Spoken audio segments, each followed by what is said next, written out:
Good morning, everyone. Good morning.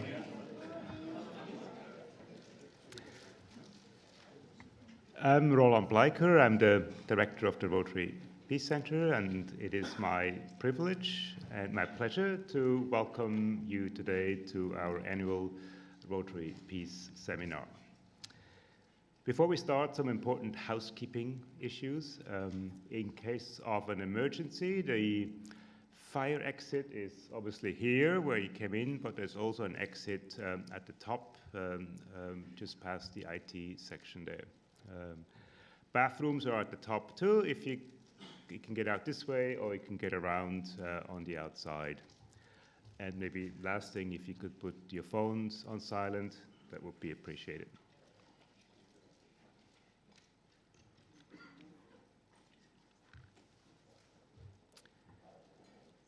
I would like to start by acknowledging that we meet here on Aboriginal land. I'd like to acknowledge the owners of this land and pay my respects to their ancestors and descendants. I would also like to acknowledge the rich contribution that First Nations people have made to our society and to international society.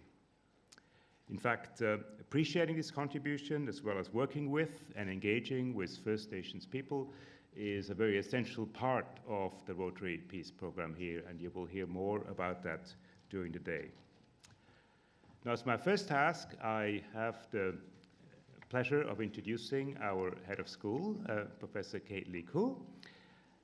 Kate has recently started as head of school, and she's not only our head of school, but Kate is also a leading and very influential scholar in peace studies. She has written an incredibly impressive series of books and articles on a whole range of different topics, especially on the role of youth in peace buildings and on the links between women, peace and security. So we're absolutely delighted to have Kate with us, both in our school, but also today for our seminar.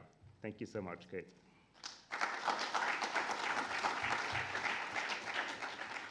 Well, good morning, everyone, and welcome to the University of Queensland's beautiful St Lucia campus on a glorious day. I'm absolutely delighted to see you all here. I extend a very particularly warm welcome to our partners and friends from Rotary, to our Peace Fellows, both our current iteration and most recent group, and of course to my very dear colleagues from the School of Political Science and International Studies. So the Rotary Peace Centre and the relationship that the School of Political Science and International Studies has with Rotary has been significant, it has been enduring, and it has produced such wonderful work. You must all be very, very proud of over 20 years of collaboration to produce and support the most magnificent young peace builders who work and operate all over the world. I can't tell you how proud I am to be associated with this relationship and with the centre, and to be here today to see some of the great work that you all have done. I think sometimes when we think of peace and peace building, I mean, in the broader community, and when we look at the terrible conflicts which continue to plague our world, many of us often turn to international leaders for answers. We might look at states, we might look at foreign ministers or armed forces or organisations like the United Nations for answers on how we end peace. But I think those of us in this room know that just as much as them, if not more so, peace building begins in the community. There can be no peace unless there is intergenerational peace. There can be no peace unless there are communities working tirelessly towards peace, supported by civil society. And so today is a celebration of that peace, which has been enduring, which has sustained across generations and across the world. I'm sure you are so excited to see the kind of work that our young peace builders have produced over the past 12 months. And I think it's very much about lessons learned. So our Peace Fellows have had the opportunity to come and work here at the University of Queensland with Roland Bleicher, with Sebastian Kampf, with Morgan Briggs and my other colleagues, some of the finest, and I say this without any bias whatsoever, some of the finest peace scholars in this country, if not the entire world. They've had the space to think about what kind of ideas and concepts what kind of world they want to see, and they've had the community with which they can talk about the kinds of changes that they want to see and be in the world. But they've also, of course, had the opportunity to work with the Rotarians. Conversations, talks, lots of presentations and panel discussions over a long period of time where Rotary has been able to support them well to do that thinking work and to do that creative work, and are well supported to go back into the community. But today is not about us teaching or supporting so much our Rotary students, it's about our Rotary students teaching us. So they are coming back and they are going to tell us everything they've learned. And we are going to have such a rich conversation of shared learning about how we pursue peace in this very troubled world. So I look forward to today. I look forward to getting to know some of you a lot better. I'm getting to know some of you quite well already. I was talking to Sean earlier. This is her 21st annual seminar, which means she has been, like many of you in this room, here since the very beginning. Such a wonderful, enduring relationship. Enjoy your discussions today. Thanks, everyone.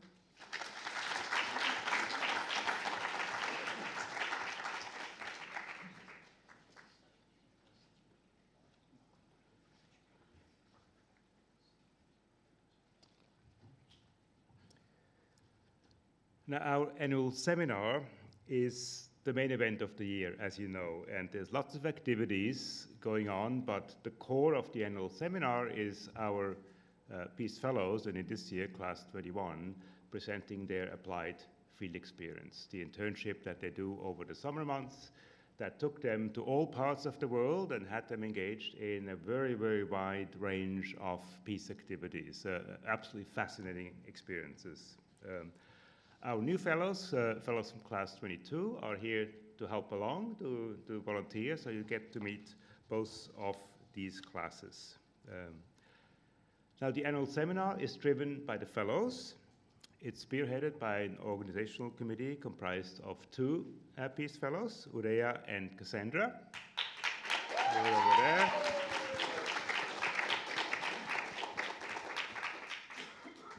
But I have to say it's also a very, very much a team effort. Now, every single fellow pitches in, every single fellow is part of the organization, at a time when things are very busy, when essays are due, term papers are due. And I have to say, I've been involved with Rotary for over 20 years. I was director first 22 years ago. And the two classes we have here today are really one of the most amazing classes I've seen. They get along, they're team builders, they're really, really, really fantastic, and it's an absolute pleasure to work with them. So I want to say that.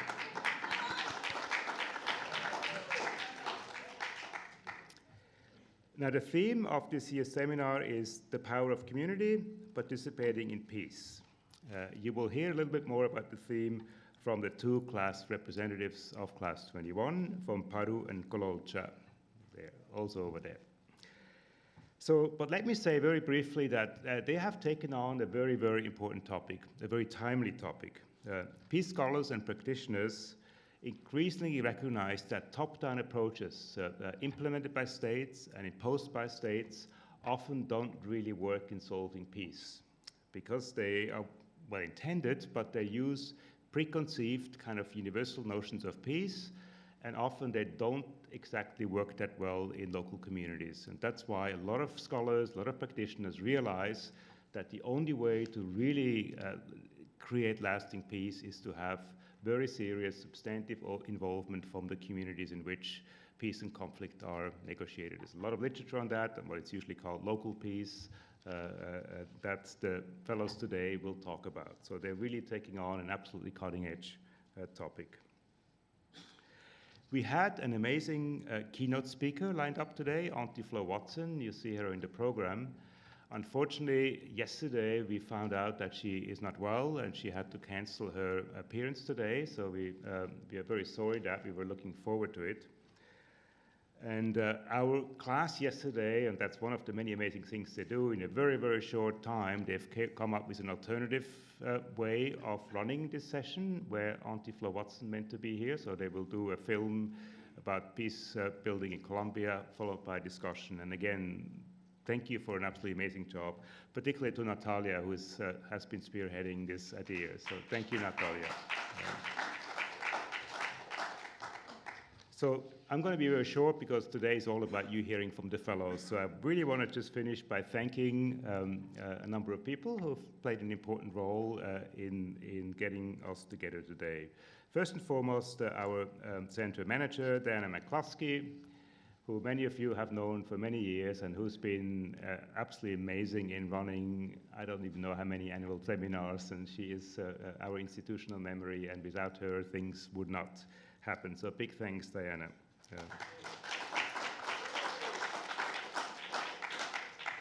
Thanks to the Deputy Director, Associate Professor Sebastian Kempf.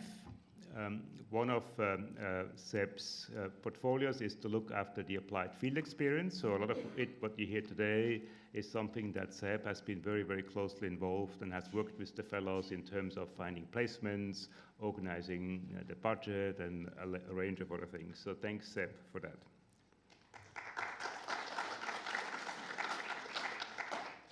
I also want to thank Associate Professor Morgan Brigg, who's a very, very long-time collaborator, colleague and friend, a previous director of the Rotary Center, who is here today to chair the session later in the morning. So thanks, Morgan.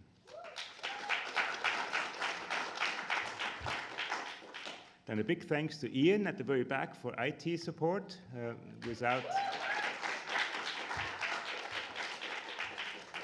Without this, we couldn't have done it. We were seriously thinking of changing the venue because we need IT to work, and the IT system is not in here. And thanks to Ian and his amazing work, he was here yesterday all day setting it up. We managed to do it here in a way that allows us also to have an online presence. So there's a lot of people joining us online from around the world, listening in to what we do. So that's wonderful.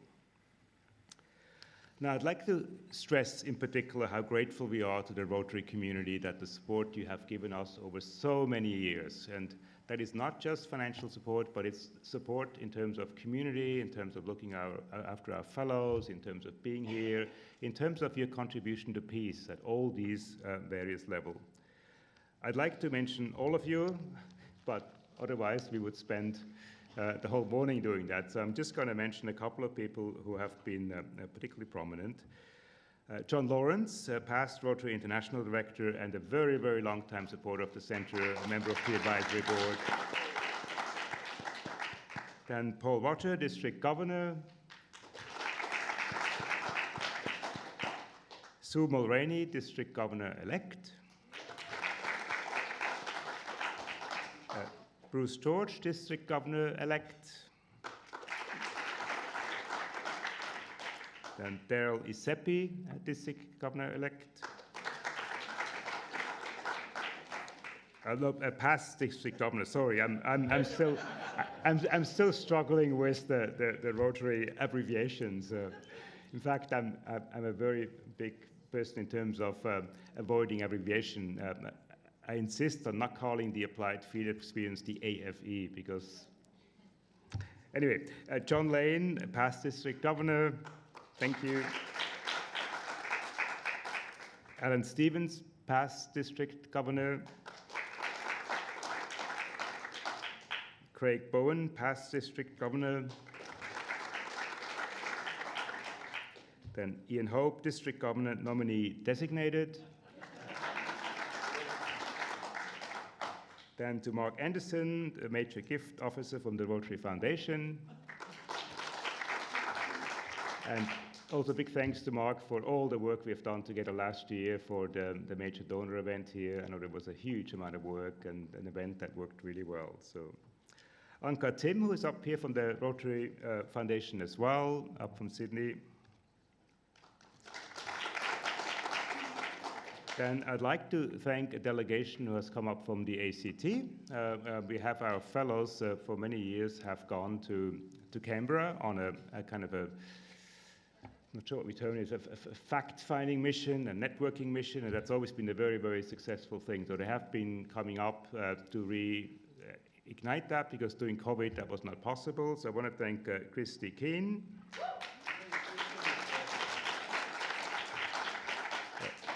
Darren Keane, and Hans Bachow. And then I can't thanking Sean Forbes, who's here in the front. I've worked with her for many, many years at EQ, with Rotary. And last but certainly not least, Michelle Davis, who is here as the acting host area coordinator. We've worked with her for many, many years, and we really, really appreciate your work, Mish. And I'm handing over now to Mish.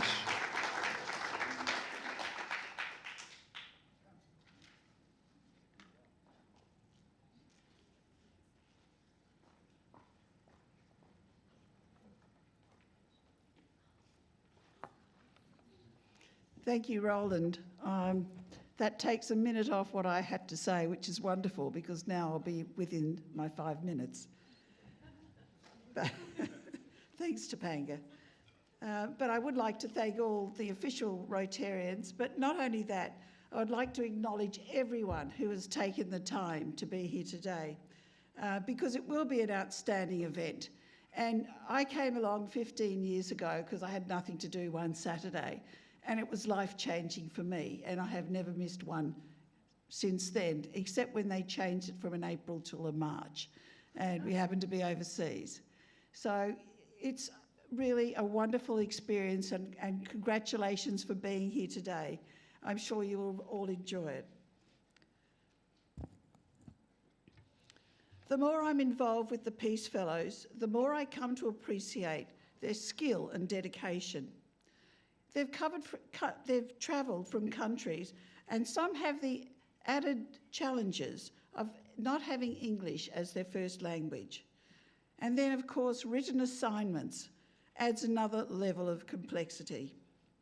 Nonetheless, they have been able to put into practice course learnings with a variety of unique applied field experiences, and this seminar provides an excellent opportunity to showcase these.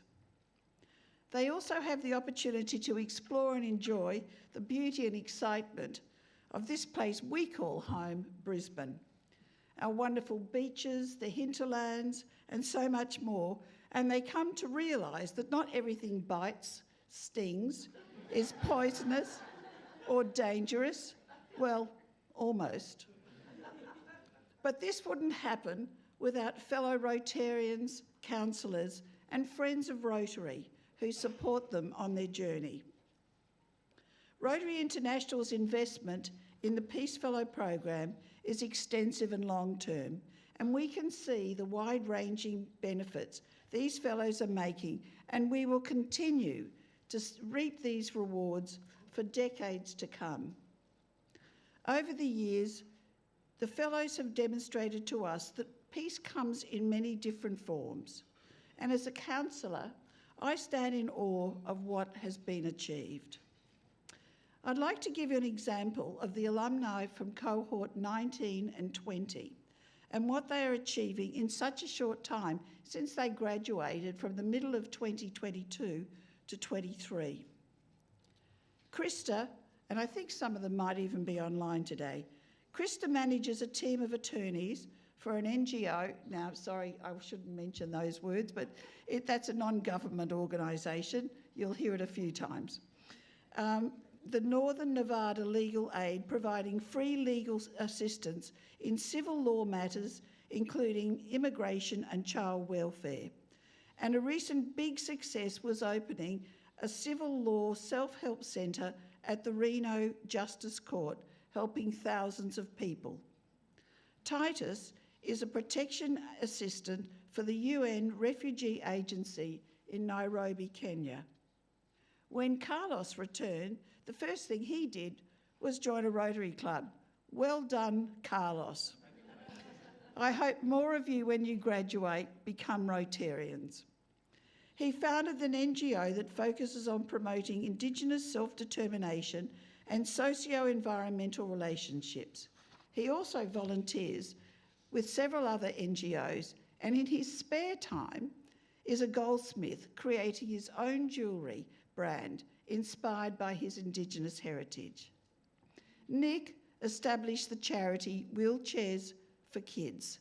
These all-terrain adjustable wheelchairs personally fitted for children who suffer from illnesses such as cerebral palsy, is in the Mongolian countryside. Jasmine in Argentina is an online global assistant psychotherapist for Spanish-speaking migrants going through grief, cultural and social inclusion issues as they settle into different countries. And Jasmine is also the mother of a 6-month-old Anaki, just showing, as women, we can have children and a family and still keep our career. Florian designed and taught a course on peace building at her old University of Rwanda and is acknowledged in a book, 20 Years of Creating Change Makers, published by Never Again Rwanda. Her son Mukuru was born before she completed her master's, and she said her master's was much harder than childbirth. Sarah is in the USA working on strategies to counter terrorism in the Middle East and Africa. 4 still are in Brisbane. Tundi is a cybersecurity advisor on governance, risk management and compliance.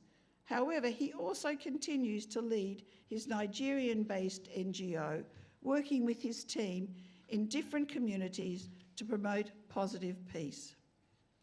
Emily and Isadora are conciliators with Queensland Human Rights Commission. Anna is pursuing many and varied roles across the world and has commenced a PhD. Emily will leave us soon for training in Indonesia to become a positive peace activator with the Rotary IEP partnership before returning to the USA. So you can see that's just the diversity and variety of the last 2 cohorts. Multiply that by all these years and it's quite amazing. But enough about the previous years. It's now time for the new cohort 21 to shine.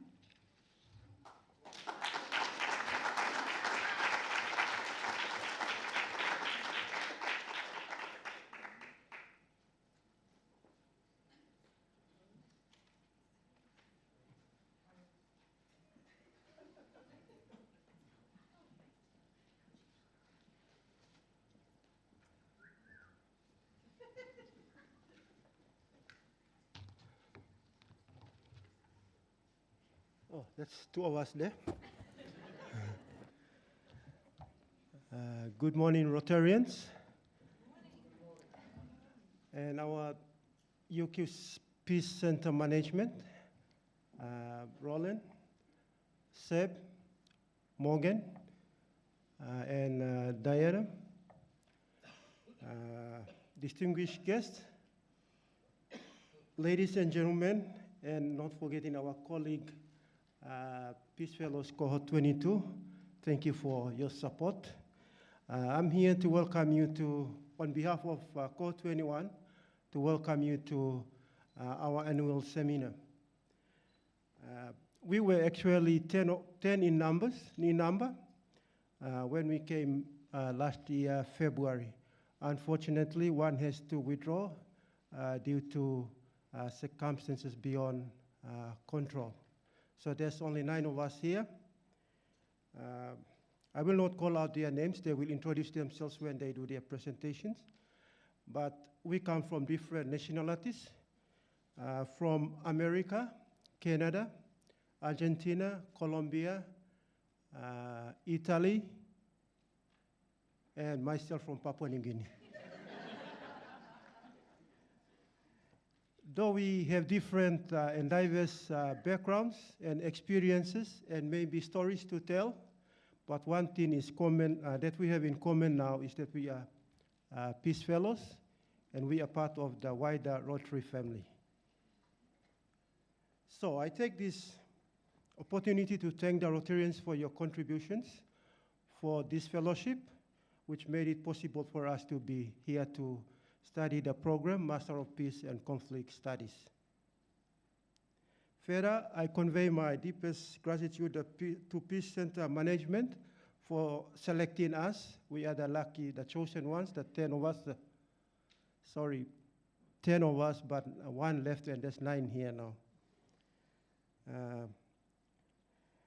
And also for those the Rotary Foundation headquarters for giving us the scholarship to come here to study. Thank you. I'll hand over to G.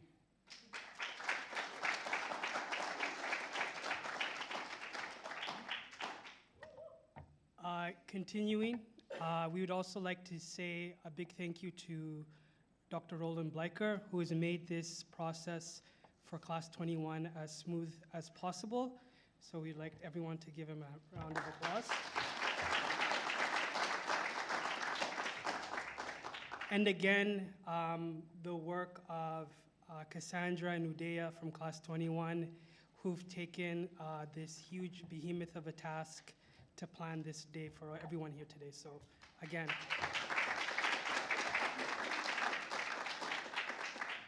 So the theme for today has been mentioned already before. It is the power of community and participating in peace. We will hear the stories and the experiences of us 9 Peace Fellows who have left here at the end of October and early November and traversed different continents, and we will have beautiful stories to share with everyone today. But before we continue and go there, I have been tasked to explain the format for today, so everyone is on the right page. So I think I got this correct. After us, there will be 3 Peace Fellows who will come up here, and we will present our presentations. After that, there will be a 10-minute bio break / stretching, so everyone can get out of their seats, use the washrooms, do what you have to do. After that, there will be the next round of 3 Peace Fellows. After they are done, another 3 will come again, and they will do another presentations. And from there will be another 10-minute bio break for, again, the same reasons. After that, there will be a panel discussion that will be facilitated by Morgan Brigg. We will be watching a video on Chocolate for Peace in Colombia, and all 9 Peace Fellows will be seated here, and we will have a reflection, and we encourage the audience to chime in and also provide the reflection as well. And upon conclusion of that, it's lunch. And from lunch, we will be telling you what will be happening after that, but it's also in the program. So with that being said, thank you all for attending today, and let's sit back and enjoy the stories that we're going to listen to today.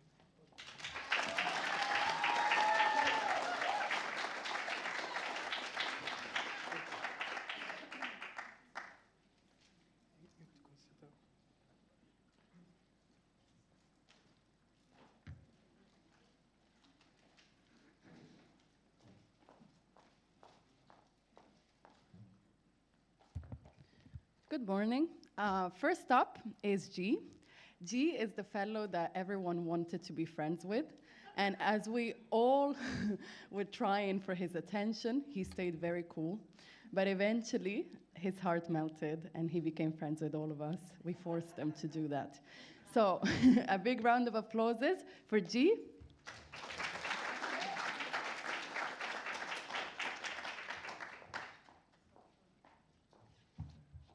Hi, everybody.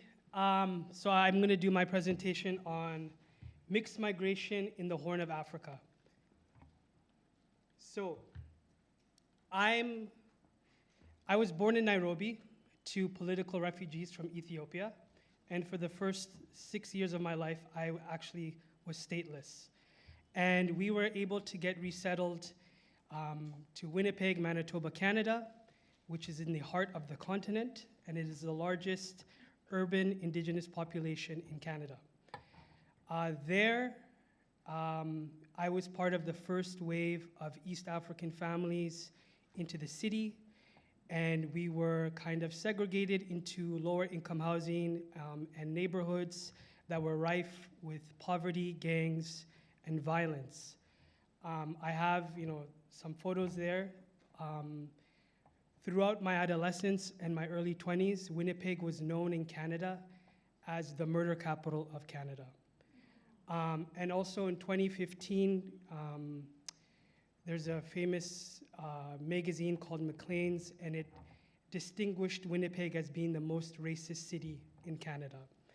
So it's with these systemic injustices that kind of provided me the jump step to enter advocacy.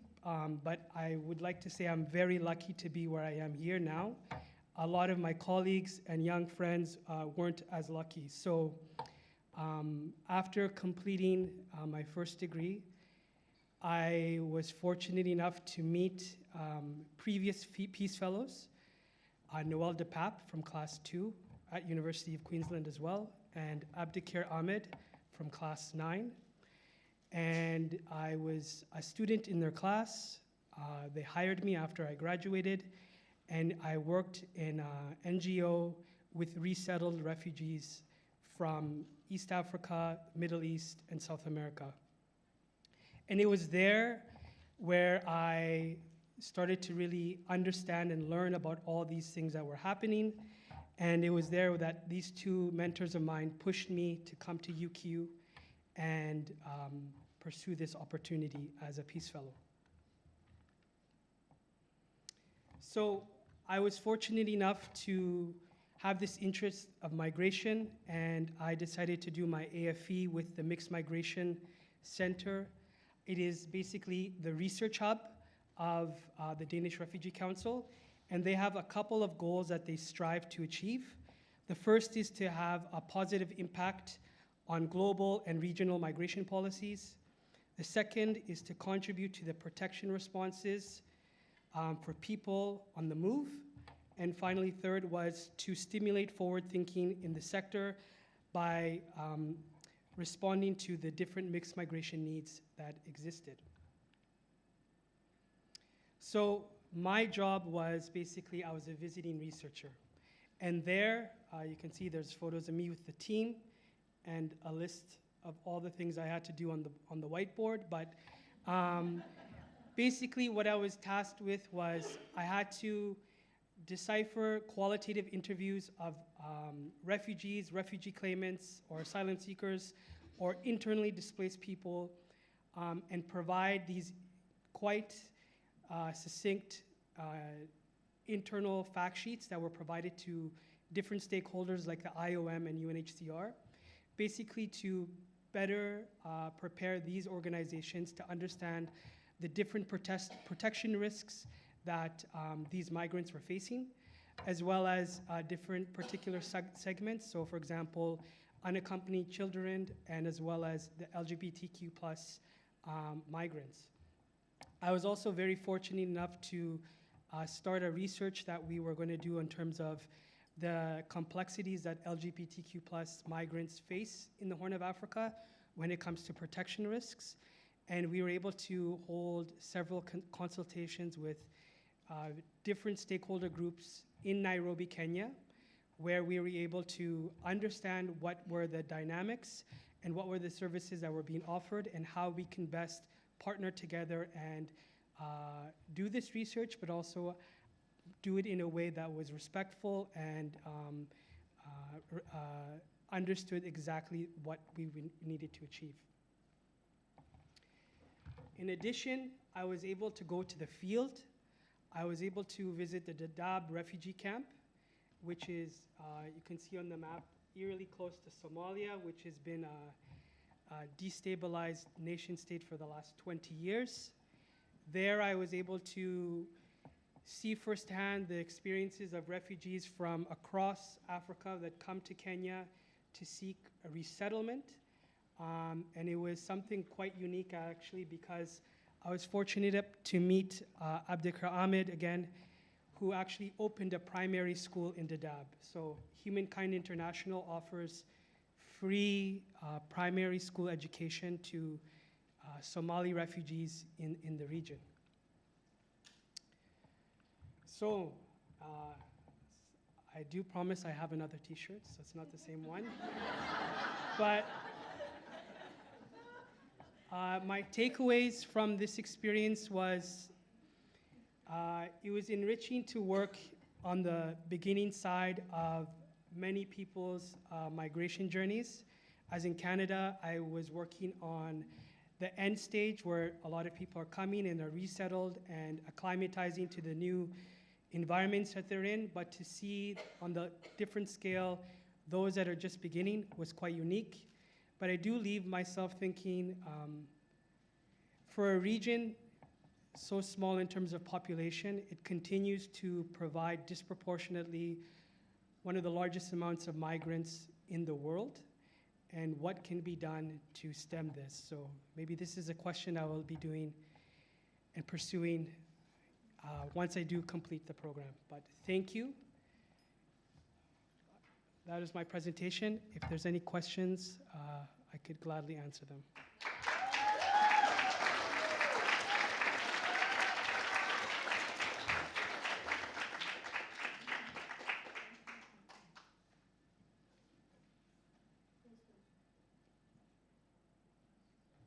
Is there a question? Okay.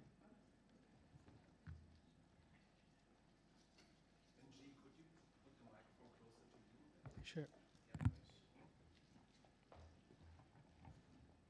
Hi, G. Hi. What is next for you from here? What is expecting for you? What is happening? That's a great question.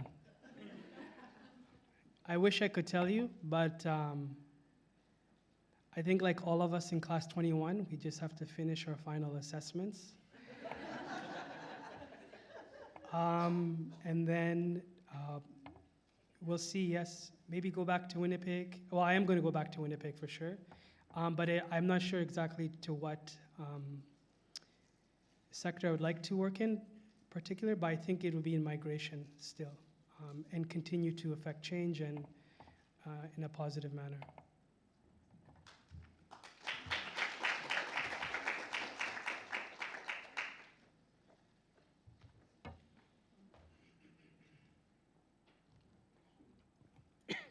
One of the big problems in Africa at the moment exists in the Congo, where there's an internal conflict. Are there any initiatives to deal with the 90 million, I think, displaced people in the Congo?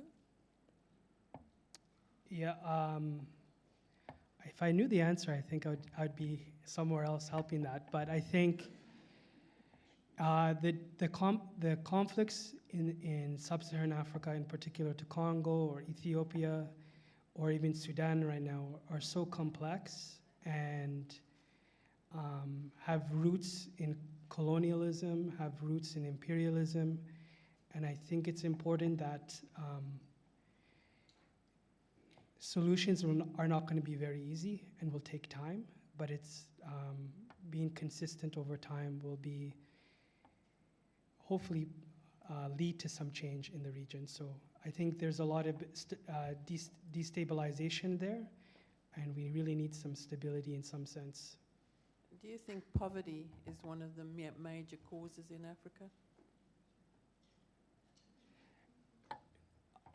I don't know. I think poverty is really relative, but I think, like I said, I think the systemic causes of the mixed migration crisis in the region stem from hundreds and hundreds of years of, nations and people getting chained up and sent to different places around the world, or getting their resources looted and breakdown of cultural and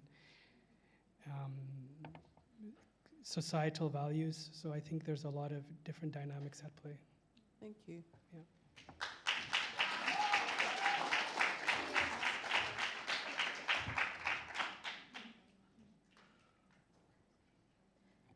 Hi, can I ask up here, Yeah. what you think some of the really unique issues you found in your fieldwork the children faced, and what sort of strategies do you see them adopt to try and cope with those challenges? Thank you. For children, it was to understand the gendered lens when it came to it. It was eye-opening to see the vast difference of protection risks that young women compared to young boys face. Sexual violence was quite rampant in some of the internal fact sheets I was working with when it came to migrants in Djibouti, migrants in Sudan. But when it came to boys, it was more on the lens of detention and a lens of torturing. And quite uniquely, there was a sense of a consciousness between the both sets of groups that they were able to identify the gendered lens of migration, which it was kind of eye-opening to see that as young people, they still knew the different protection risks that each gender would face.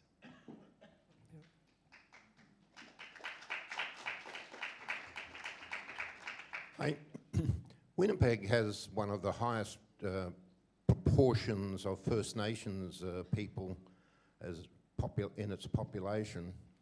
And side by side, it also has a large population of migrant and refugees. I'm just curious, and both those populations are somewhat marginalised, if you like.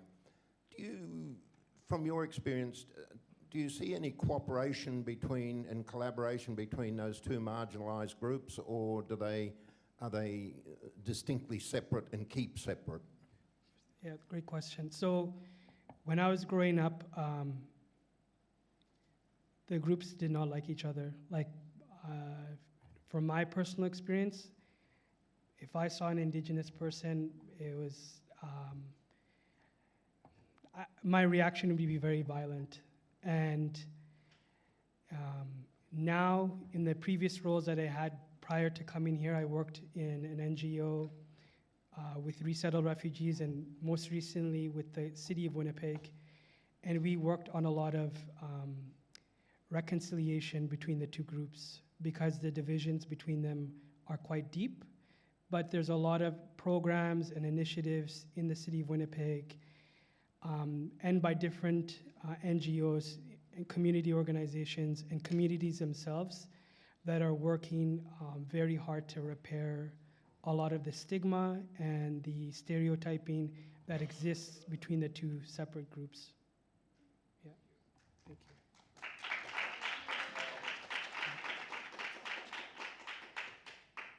Yes, my time is up.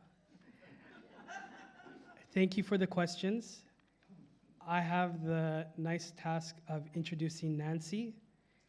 Nancy, as all of Class 21 knows, loves the Gold Coast.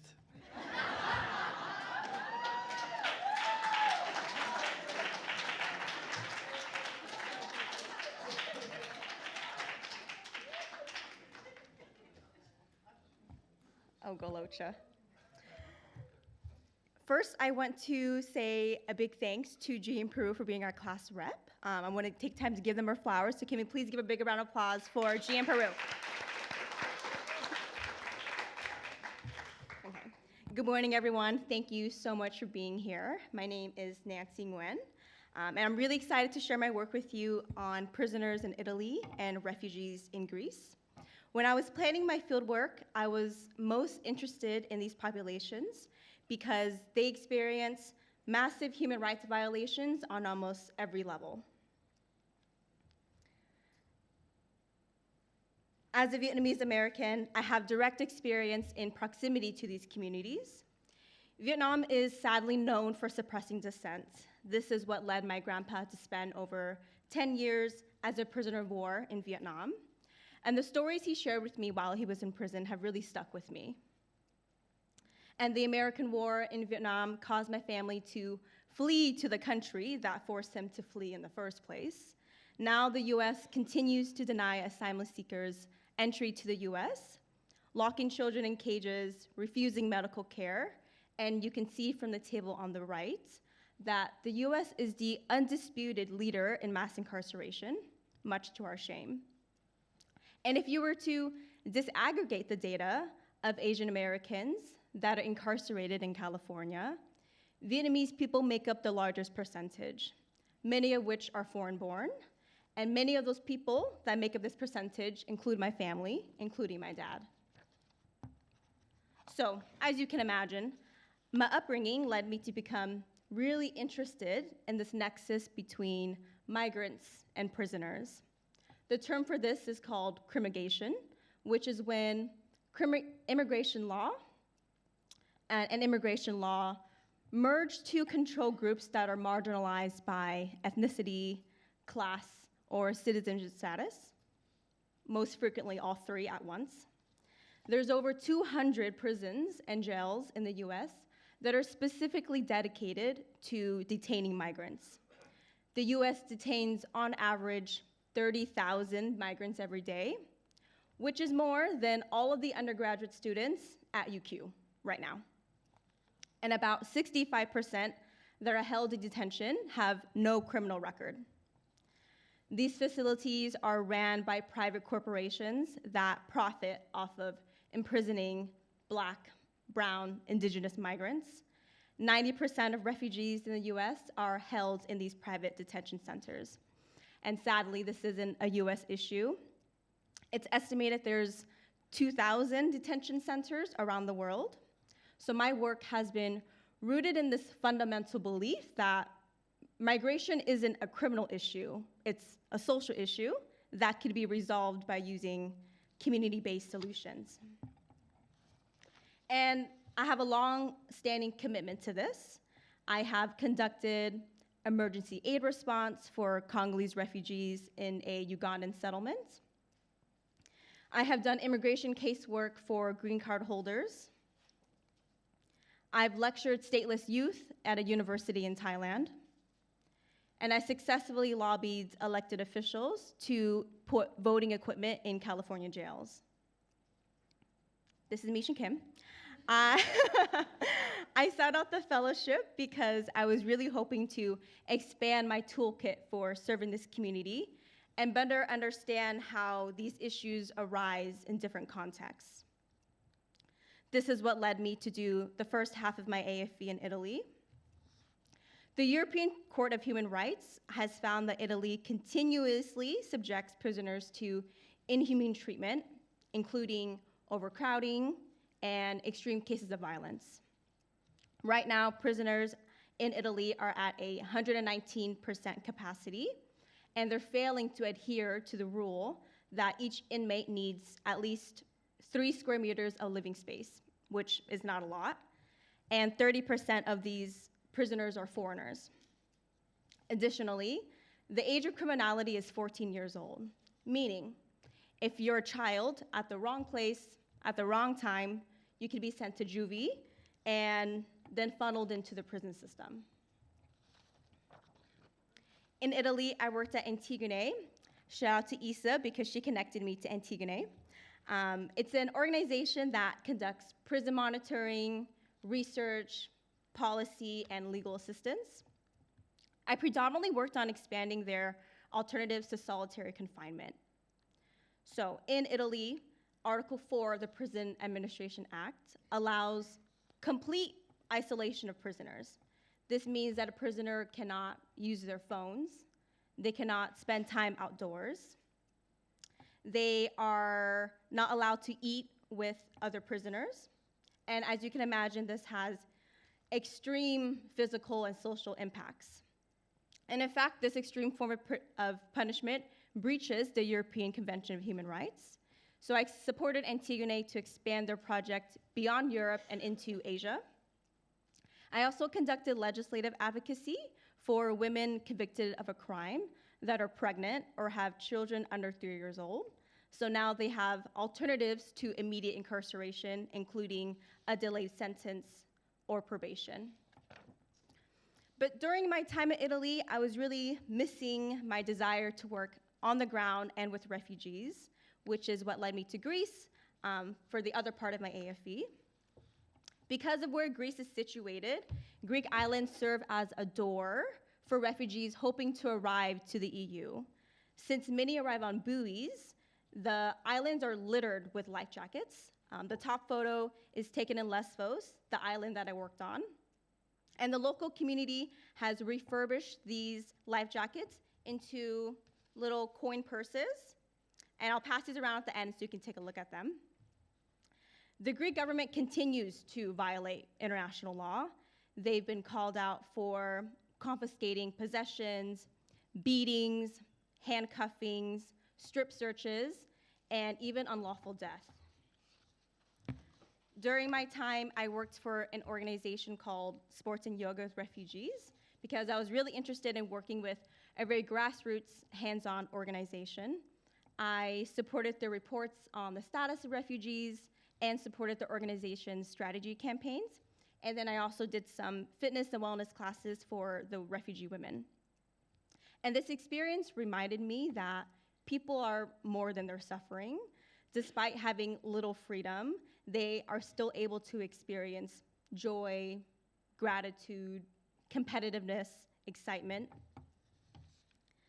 And I wanted to capture some of my learnings and produce some form of knowledge sharing. So I published 2 articles, one on cremation and the second on the treatment of refugees in Greece. And now I'm working on an administrative detention paper that will be released at the end of the year. Moving forward, I feel way more confident to continue working with migrants and people impacted by prisons. And my fieldwork and my time at UQ have really helped refine and expand my skill set to serve this community, whether it's through policy, direct services, or mediation. Thank you. Any questions?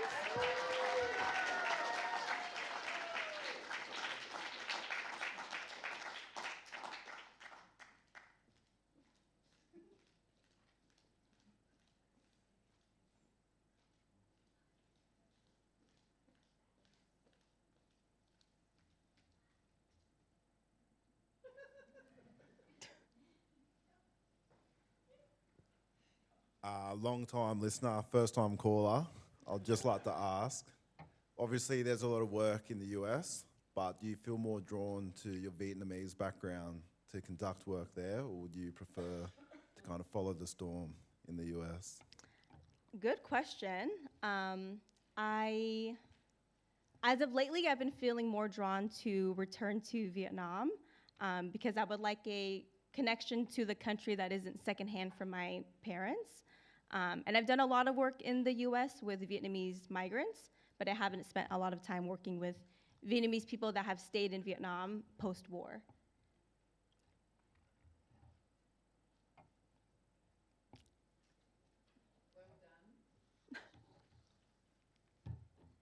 Thank you. Have you read any of Van Doe's books? The Happy Refugee, for example. Yes, I have. Oh, good. Oh.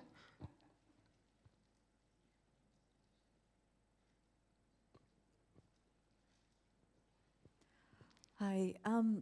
I found your comment very interesting. The people are more than their suffering. That really sort of stuck with me in your talk. And I was wondering, with some of the programs that you've been involved in, have there been any challenges sort of getting buy-in, I suppose, or getting sort of these programs up? Like, what kind of challenges were there that you might have had to address to get these up and running? Which programs?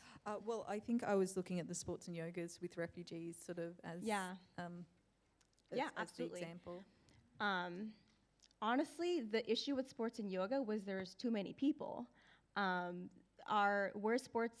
Where our facility was located was outside of the refugee camp, so the refugees would come off outside of the camp into the gym or the facility.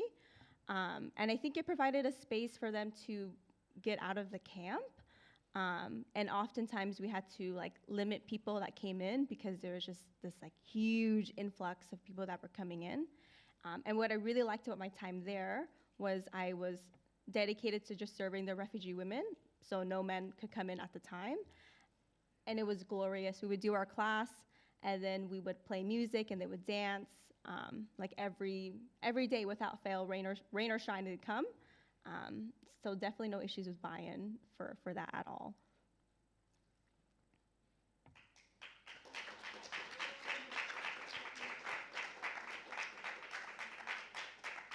Okay.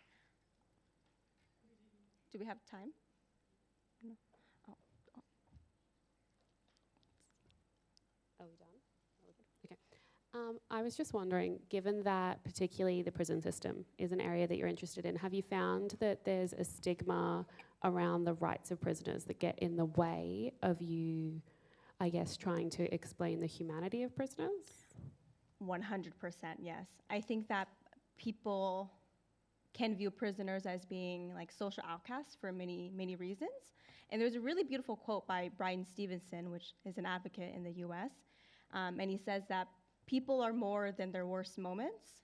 And I really stand by that, because I think that no matter what you've done, everyone deserves dignity and respect. But if there is a values misalignment with believing in this dignity and respect and not, it becomes extremely difficult to push forward policy or changes. But we get there as slowly as we can. Great.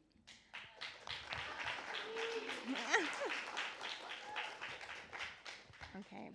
Now I have the wonderful joy of introducing our next speaker, Cass. There are some people that the more you get to know them, the more you are inspired and in awe of them, and this is what Cass is for me. I have a lot to thank Rotary for, from all of my experience, but Rotary has also given me lifelong friends, including Cass. So let's give her a big warm welcome.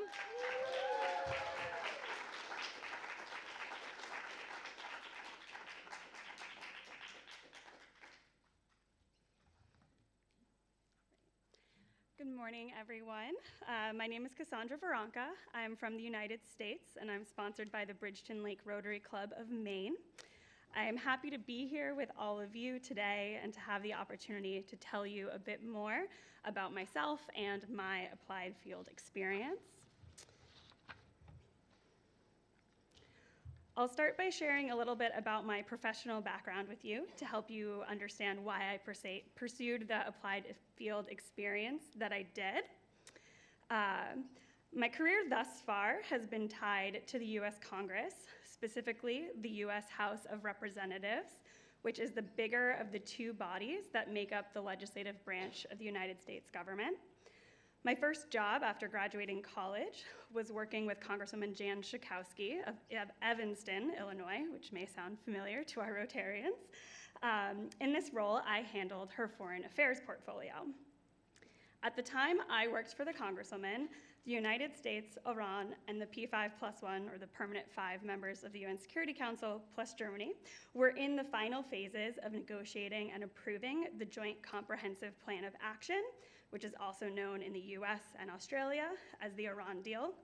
The deal limited Iran's ability to build a nuclear weapon with robust international oversight and verification in return for lifting parts of the incredibly harsh global sanctions regime that was led by the United States. Many in Congress wanted to stop that deal out of a generalized dislike and suspicion of the Iranian government. In my role working for the Congresswoman, I was part of a team that helped ensure that the president had enough votes to sustain a veto and allow the deal to move forward, and to prevent the passage of legislation that would undermine the deal once it was adopted. To protect the deal, we had to learn the ins and outs of nuclear policy and nuclear disarmament. This was my first real foray into that policy area. And at the end of the day, a constant refrain that we used to support the JCPOA was that any particular complaints that could have been made about the Iranian regime, all of it would be worse if they had a nuclear weapon. It's a mantra that bears truth across hostilities and conflicts, and across all states as well. And it's guided much of my career ever since. Eventually, I decided to take a break from the Hill and left to work in nonprofits, where my focus was still on influencing the US Congress and their policy decisions, but with something that was a bit closer to what we might call a work-life balance. But I loved the chaos, so I ended up going back to the US House of Representatives, this time working for the Committee on Homeland Security, the legislative body that has oversight of the Department of Homeland Security and all the policies that govern that agency. And these two pictures are with my former boss on the Homeland Security Committee and with Jan Schakowsky. Through all of this, I knew I still wanted to get a master's degree. And given that I had been working on foreign policy in various forms for about 10 years, I felt strongly that if I was going to spend the rest of my career working on policies that affect individuals and communities outside of the United States of America, it was important to get an education that gave me the opportunity to hear more than just the American perspective. I was also excited that the Rotary Peace Fellowship would provide not just the opportunity to study outside of the United States, but to be part of a cohort of extraordinary people from around the world. This was an opportunity to expand my community so that in the future, I could better consider and understand the impact on others outside of the US when reviewing US foreign policy. I was specifically drawn to the University of Queensland because of the class taught by Professor Marianne Hansen, last year's keynote speaker. Marianne is a leader in the nuclear disarmament field, and I took her class my first semester. When it came time to prepare for my AFE, Marianne helped me identify organizations working on issues of nuclear disarmament in this region that would allow me to continue to build my knowledge while also being exposed to new perspectives. And that is how I came to reach out to the New Zealand Centre for Global Studies, a nonprofit organization based out of Palmerston North, New Zealand. The New Zealand Centre for Global Studies focuses on research in disarmament, sustainability, peace and security, human rights, and international organizations. For my AFE, I worked with the founder of the New Zealand Centre for Global Studies, former Ambassador Dr. Kennedy Graham, pictured here, to analyze the papers that were published as the results of the Centre's 2023 symposium held in collaboration with the Toda Peace Institute on the topic of nuclear deterrence and disarmament. The symposium included speeches and a panel of leading experts from 4 countries, New Zealand, Australia, Japan, and Samoa. The experts that took part in the symposium each published a paper and about some of the themes addressed at the symposium. My role during my AFE was to distill these papers into one, overviewing the themes identified by the experts and identifying potential paths forward for nuclear disarmament. I undertook most of the writing process in our initial meetings from Australia while recovering from a surgery with the help of Zoom. My favorite part of this applied field experience was the opportunity to get direct feedback from the nuclear policy experts who took part in the original symposium and wrote the papers on which my paper was based. Before the New Zealand Centre published my paper, we circulated it to each of these experts, and I got to work with them to incorporate their feedback into my draft. It's always fairly intimidating to publish this kind of work, especially in the nuclear field. There's what we in the United States often call the nuclear priesthood, made up mostly of military advisors, their nuclear physicists, and their acolytes, who are quick to find any perceived flaws in any argument against the current nuclear world order. So when getting ready to publish, it's nice to know that you have a community of experts who agree with you and tested your arguments. In line with my original interest in the Rotary Peace Fellowship, these experts represent a wide array of experiences and backgrounds. Some are activists, some have held high-level positions in the United Nations or the International Criminal Court, some have led treaty negotiations on behalf of their governments, and others have pioneered new discourses on nuclear weapons. It was a pleasure to get their direct feedback and to learn from their experience. Working with these new perspectives and experts was a breath of fresh air. I don't want to in any way discount the passionate and brilliant nuclear disarmament experts and advocates I've worked with in the United States, but within that context, there is a very strong sense that only so much can be done. There's a focus on appeasing the military and its arguments in favor of nuclear weapons, and due to the dominance of the military rhetoric on nuclear weapons, there's a lot less space to highlight the devastating impact that these weapons could have on humanity. Opposition to nuclear weapons is focused more on the reduction or limitations of new arms than on the importance of fully disarming. There's little conversation of how institutions like the UN or prior treaties like the Nuclear Non-Proliferation Treaty have failed to deliver the nuclear disarmament that they've already promised. Due to the focus on the US government and what they find palatable, the Treaty on the Prohibition of Nuclear Weapons, an incredible piece of international humanitarian law, is largely viewed as having no chance of success despite the growing international support. There's far less space in the US to question the basic tenets of our nuclear policy, such as deterrence. But by expanding my network in the nuclear disarmament policy community, I was able to expand my understanding of what is both possible and necessary in this field. that concludes my presentation.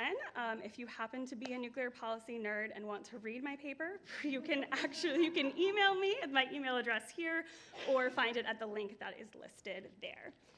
And I'm happy to take questions.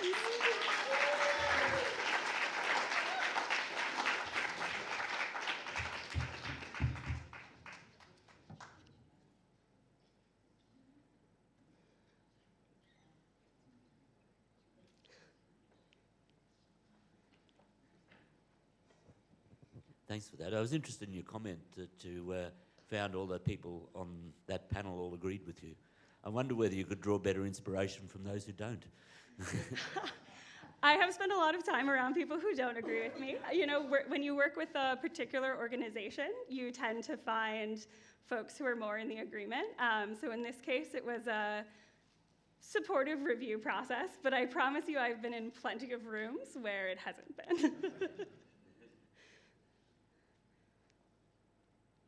Thank you, Cass. For the first time I've ever understood anything about nuclear weapons. That was very enlightening. I think my question for you is, considering this sort of more creative and humanitarian view you worked with now, how do you think that will affect your work going back to the United States? And if you intend to continue on this field?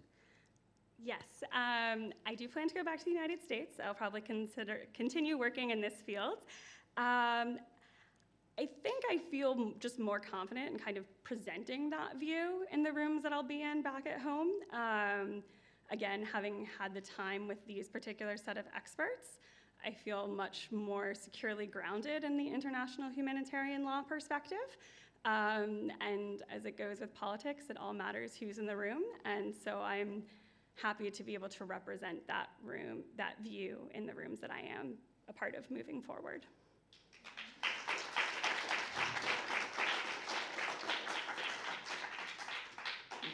Because I helped organize, I know that we're running behind, so I'm going to move us on to break. You have a quick, we'll call it an 8-minute bio break, because we're running a little bit late.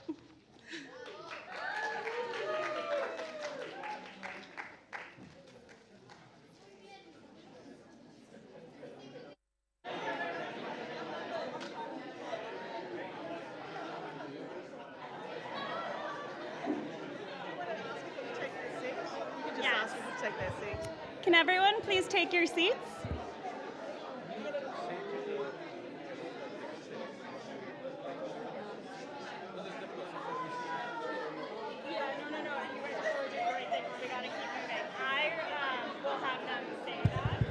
Okay, everybody, can you take your seats, please? Everybody take their seats, please. Thank you.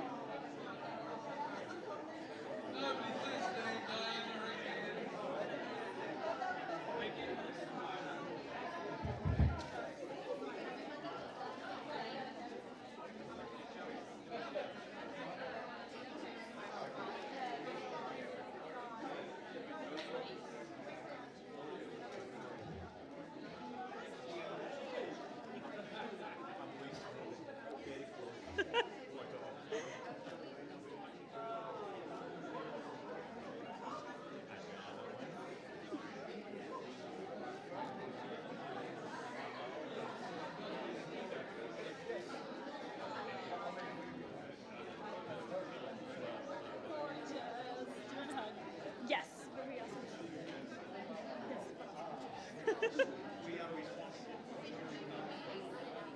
Are we good?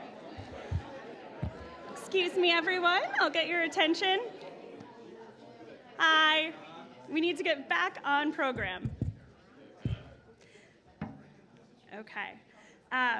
I have the honor of introducing two of our fellows, Natalia and Jessica. They are two of the kindest, warmest people you've ever met. Natty gives the world's best hugs, and Jessie is one of those people who has a way of befriending everyone, whether they like it or not. You can just ask G, Natty and Jessie.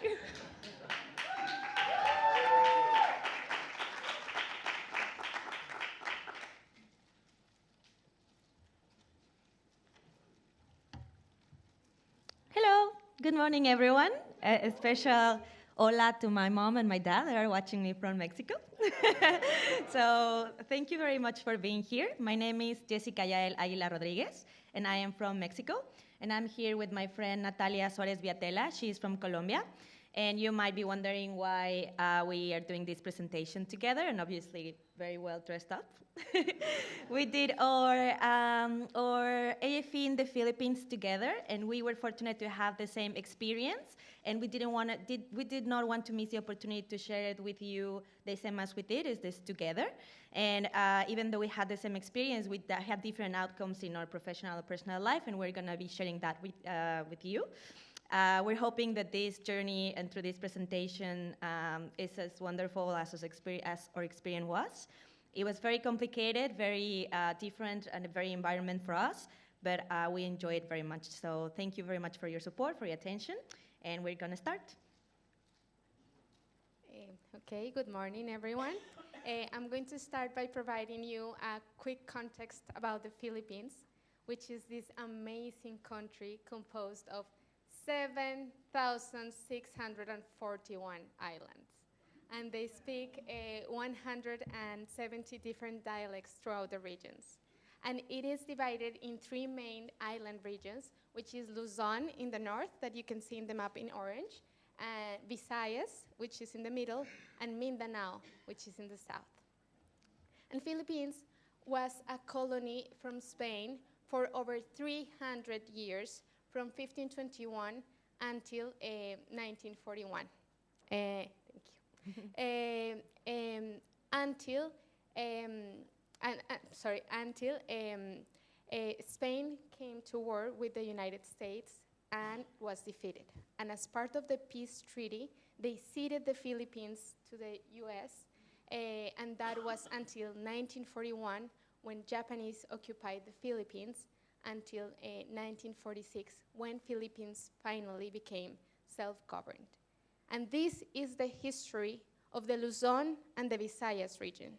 But a completely different history happened in the south, in Mindanao, where the native Muslim communities resisted the Spanish invasion, and they have been fighting for their self-autonomy and determination for over 400 years.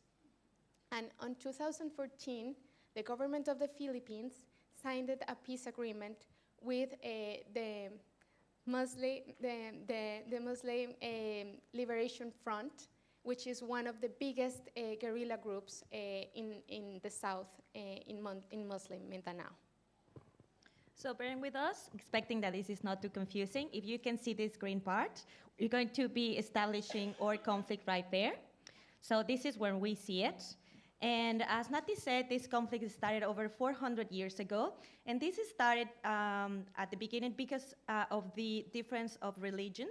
More than 400 years ago, when the Spanish come to colonize the Philippines, the Muslim part was formed because some Arabs went to commerce, and they converted the population of the south into Islam or into Muslim. So because of the geographic part of the island, it was very difficult for the Spanish to come and establish the religion there. So they really fought for their religion and for their culture. They really wanted to keep it that way. And it was very difficult for the Spanish and the Americans to change that. And so because of that reason, many different little army groups were forming in different parts of the island, especially in these provinces right here. And they were formed to fight against this colonization, which is a very impressive effort for over 400 years.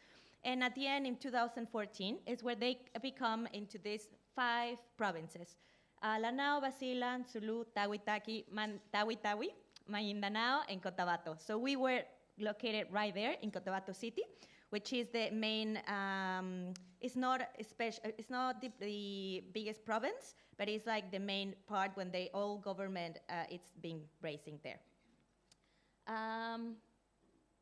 And so moving from there, they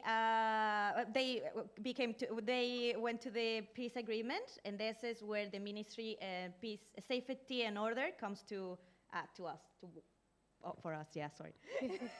So imagine these former combatants trying to manage their own autonomous region after the peace agreement. And we were being able to be part of this. We had the amazing opportunity to be interns for the Ministry of Public Order and Safety, as Jessie was mentioning, for the Peace Education Division, and how privileged and lucky we were to be part of the team that was in charge of promoting the peace-building initiatives, preventing violent extremism, and promoting transitional justice and reconciliation.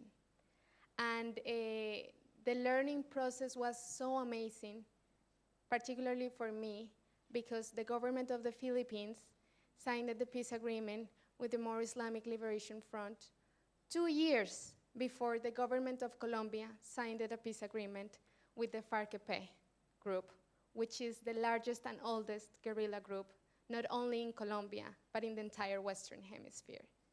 And how amazing it was for me to witness how peace education was perceived, conceived, and implemented at the other side of the world in such a similar yet different context. And for me, it was amazing to be able to combine my professional experience that was focused with working with former combatants and the implementation of the peace agreement with the FARC-EP, and also with peace pedagogy and peace education, and to merge it with the theoretical and academic knowledge that I have been able to gain thanks to this master's program, and then to merge it with the most life-changing and transforming experience for me. That has been to share amazing moments with these wonderful people. And I get emotional because they have really impacted my life. So now I have the tools and knowledge to get back home and still working for peace education. I am really grateful for that. And I just want to share one of the biggest learnings I had. And is the knowledge, and Nancy was talking about it, lies within the communities. They know how to promote, create peace, and transform conflict into peace. Because former combatants have learned how to do one of the most difficult things a human can do, and is acknowledge to themselves and acknowledge to the other people, and even the people that they have hurt, that they were wrong. And they can look to their victims into their eyes and say from their heart, I'm sorry. I'm sorry that I hurt you. I'm sorry I thought I was doing the right thing. And it's so amazing that victims, not only from the Colombian conflict, but also from the conflict in Philippines and others around the world, have this capacity of forgive. How did they learn to take aside this label of the other person as a perpetrator or as the bad guy and see the humanity in them? And I keep thinking, how do you teach that? How do you learn that? And I still haven't got the answer, but the good news is that thanks to this whole experience, I know I can contribute to create safe and conducive spaces for all of us to learn together how to do this. Because this learning towards peace is something that is collective, and that is the essence of this seminar. And I wish we had more time to thank and appreciate all the people who helped us in this amazing journey. This was our team. This is the team that in Muslim Mindanao is promoting peace initiatives, led by this amazing woman named Janine. And we weren't being able to be there if it wasn't because of Rod, an Australian award fellow that we met here in our master's program, who's conducting amazing initiatives with youth, and with the family that gave us a home and made us feel part of a community, by which we didn't expect our neighbor next door ended up to be another peace fellow who attended this same program a couple of years ago.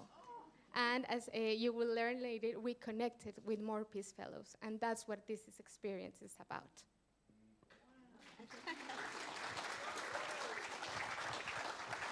We haven't finished yet. We're very sorry. We had the opportunity to, among the same experience, to have the opportunity to connect with other Peace Fellow. His name is Neri. I don't know if many of you remember him. He is from the Philippines, and he is now working for UN Women in the Philippines. And he knows what the conflict is about and the necessities that there are to establish in this place. And so he invited us, and he organized this amazing capacity building local women mediation in 2 different islands, which is Mindanao and Sulu. So we had the opportunity to be part of this program. And more than to co-lead the activity, we were able to meet the people that were part of this program, which is women. So among different things, of course, as we were giving, last semester actually, we were giving this amazing class of mediation. And so basically for us, it was very interesting to see it first in a community setting before seeing it as a theoretical approach, right? And so this was very interesting for us because you're giving this woman from different ages, from 11 to 69, different tools from negotiation to peace building to public speaking even, while they not only speak one language, which is Tagalog, they speak among there were like at least 5 different dialects. And so for us it was very, very enriching. We unfortunately do not speak any of the languages, so for us it was difficult to engage into the conversation. But we were able to talk to them, especially to the people that speak English, and we were very surprised about that.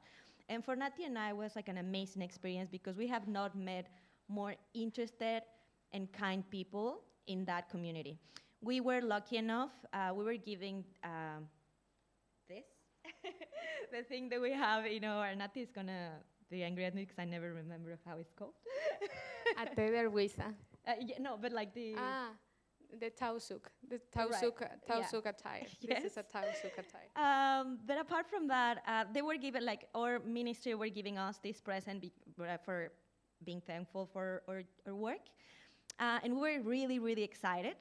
And Ate see us very, very excited about this. And we were in the evening, Nati and I, just talking about how the day went.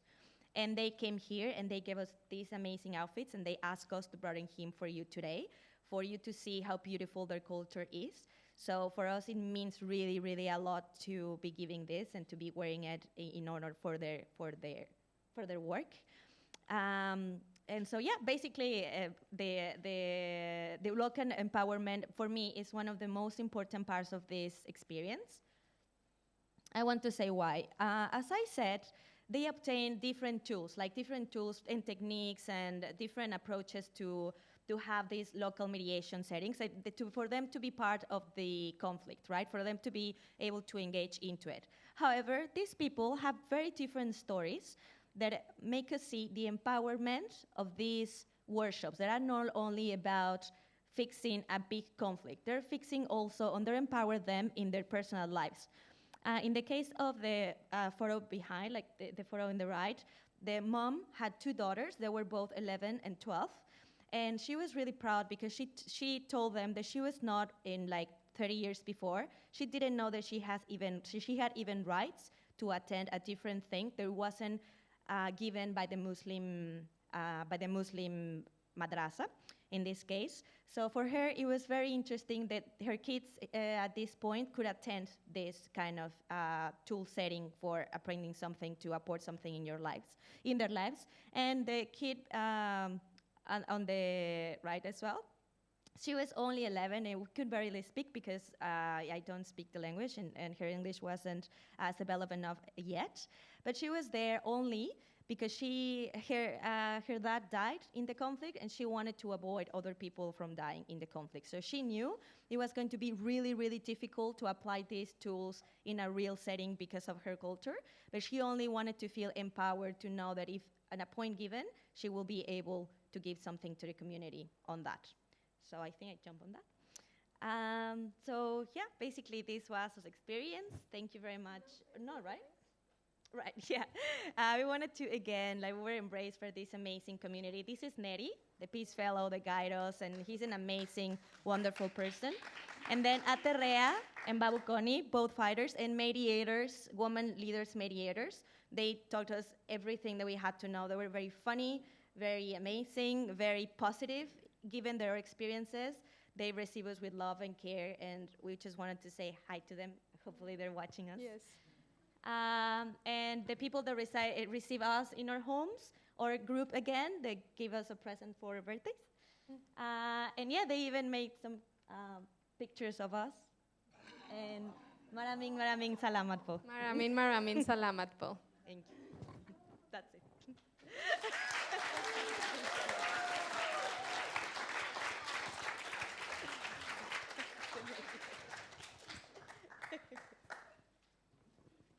Do you guys have any questions?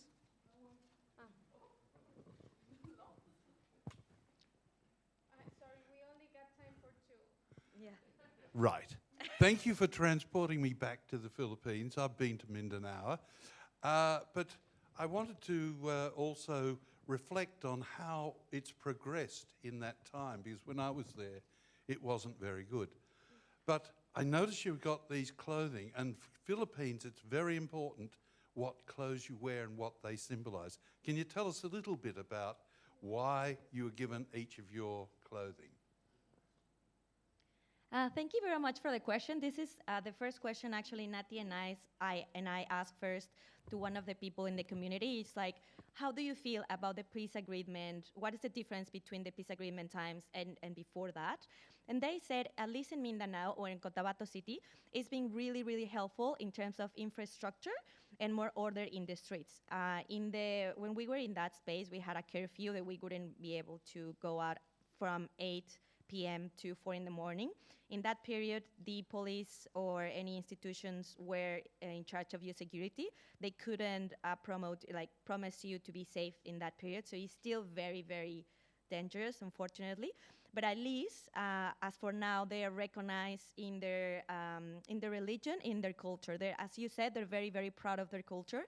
And every event that we attended, they always perform dances, they're always wearing the clothing, etc., etc. And that is precisely because that's what they're trying to achieve, for them to be recognized in their culture, for them to be recognized as not only as a Muslim culture, but they all have indigenous roots as well, and they mixed in the part of the agreement, so to be proud of them.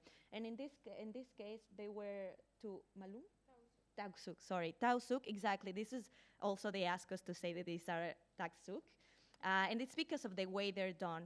We apologize, we don't know how the technique is, but we're both wearing very different ones. Neri actually got some of this because of the technique they're done, and they're only done in a specific in the specific province of that. And for Nati, I can't remember the story of that one.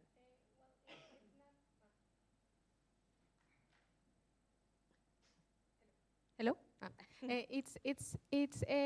What Jesse was saying. Each attire represents the culture of each particular group. But what I wanted to highlight about why was this given to us, and I'm glad you asked, because we can deepen on the story. Ate Derwisa was one woman who was a local mediator. They don't get paid for the work that they do in their communities, and yet they are like the root of the peace building in community and bringing development to their communities thanks to their work they're doing. And she told us, this is one of the most amazing lessons we learned from them, because with all her love and little resources, she ended up giving us this amazing gift, and she said, promise me that you will wear this when you talk about us, so you can share not only your culture, but also make a point about the importance of the work that Muslim women are doing in their communities and from the grassroots. And this is a way for us to honor that, and that's why we are so honored and blessed to be able to do this at this venue.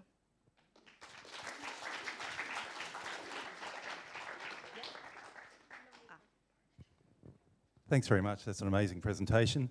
I just wanted to know, Natalia, we had a Peace Fellow here in 2018, Isabella Sinistera, and she was organising a whitewater rafting school in the south of Colombia, and we had for former combatants as an activity and as a tourist attraction.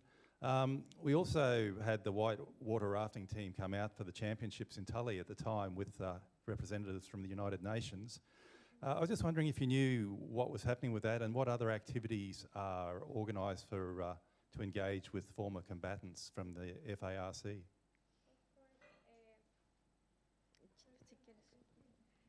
By the way, they came last at the championships, but it was like cool runnings. Yes, thank you for your question, David. Well, that's something amazing. Yes, I know the story about Isabella and her hard work for promoting what the former combatants do, but actually they are, as part of the reincorporation process, they are taking in onto so many different projects to become self-sustainable and to be part of society again. And that goes from the production of backpacks, honey, cacao plantations, and also some of them are working in the education field, and some of them are also contributing to the peace agreement by looking for the people who are missing, and also they're contributing to take out the landmines from the fields. So of course there is a struggle for them to find a job after they transition, but they are looking to find cooperative forms of association where they can work together, and particularly like in the land and as farmers, because they started as farmers, and the idea is that they come back to the rural areas and start contributing to our country from the grassroots and from the rural field where they have always been part of.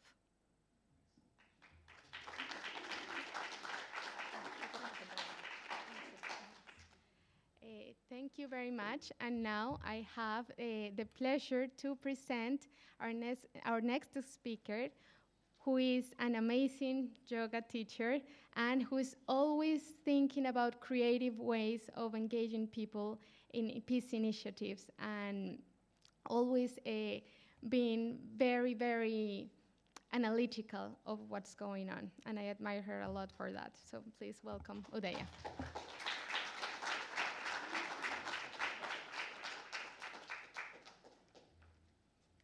Wow, they're hard acts to follow. Can you all hear me? Well, yeah?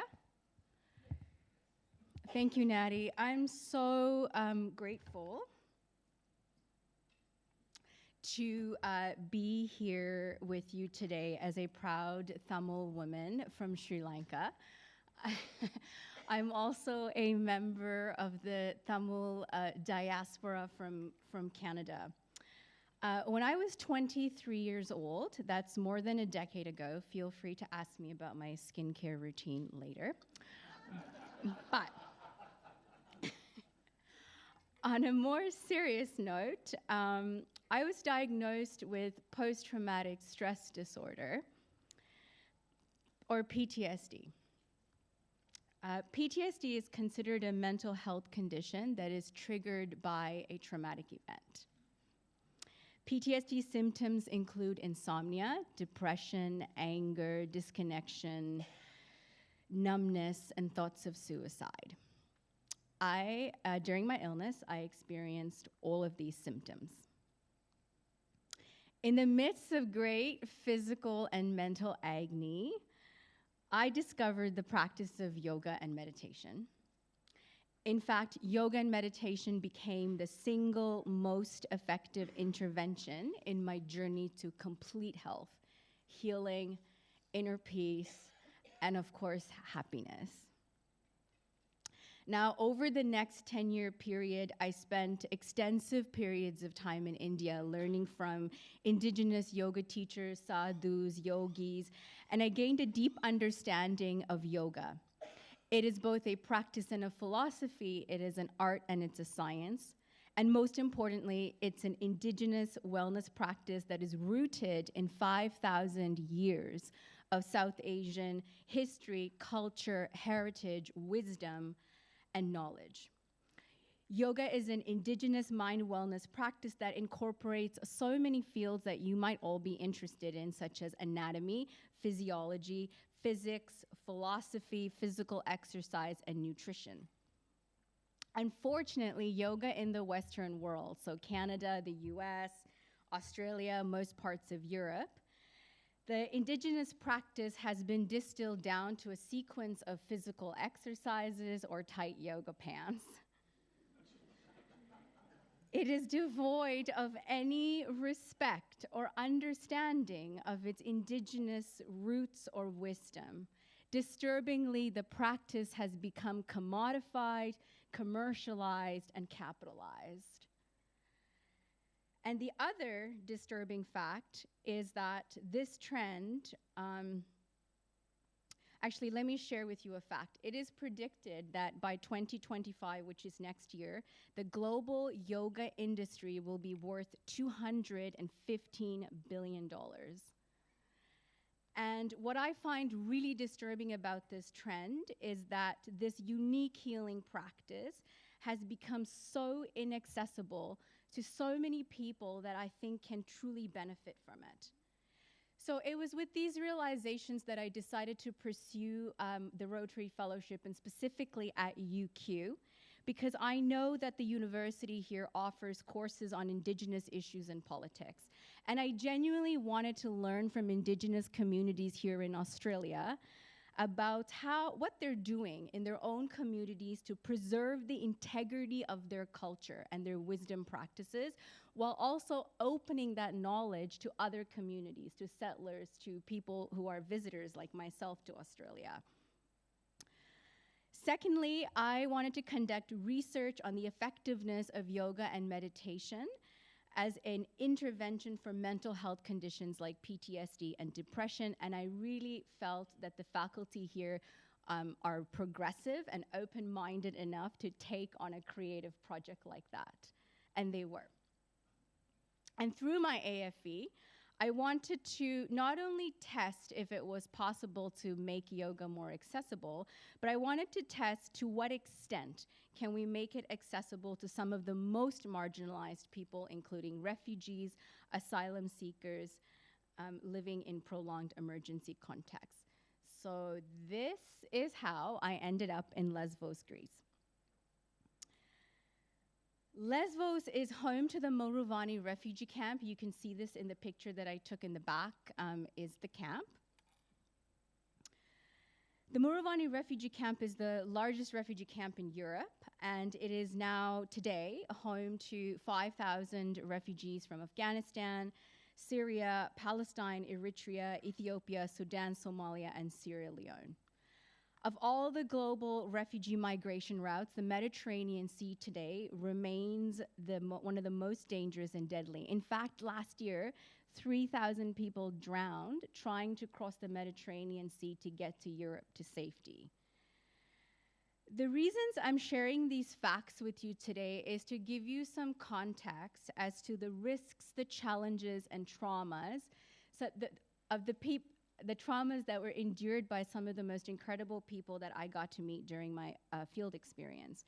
I worked with 2 organizations, Yoga and Sport with Refugees, and WWBT is when we band together. YSR, Nancy spoke about them a little bit, so I won't go into too many details, but they provide fitness classes, and what's unique about this organization is that all of their fitness coaches are refugees themselves, and for the most part, they're actually esteemed athletes from their own countries.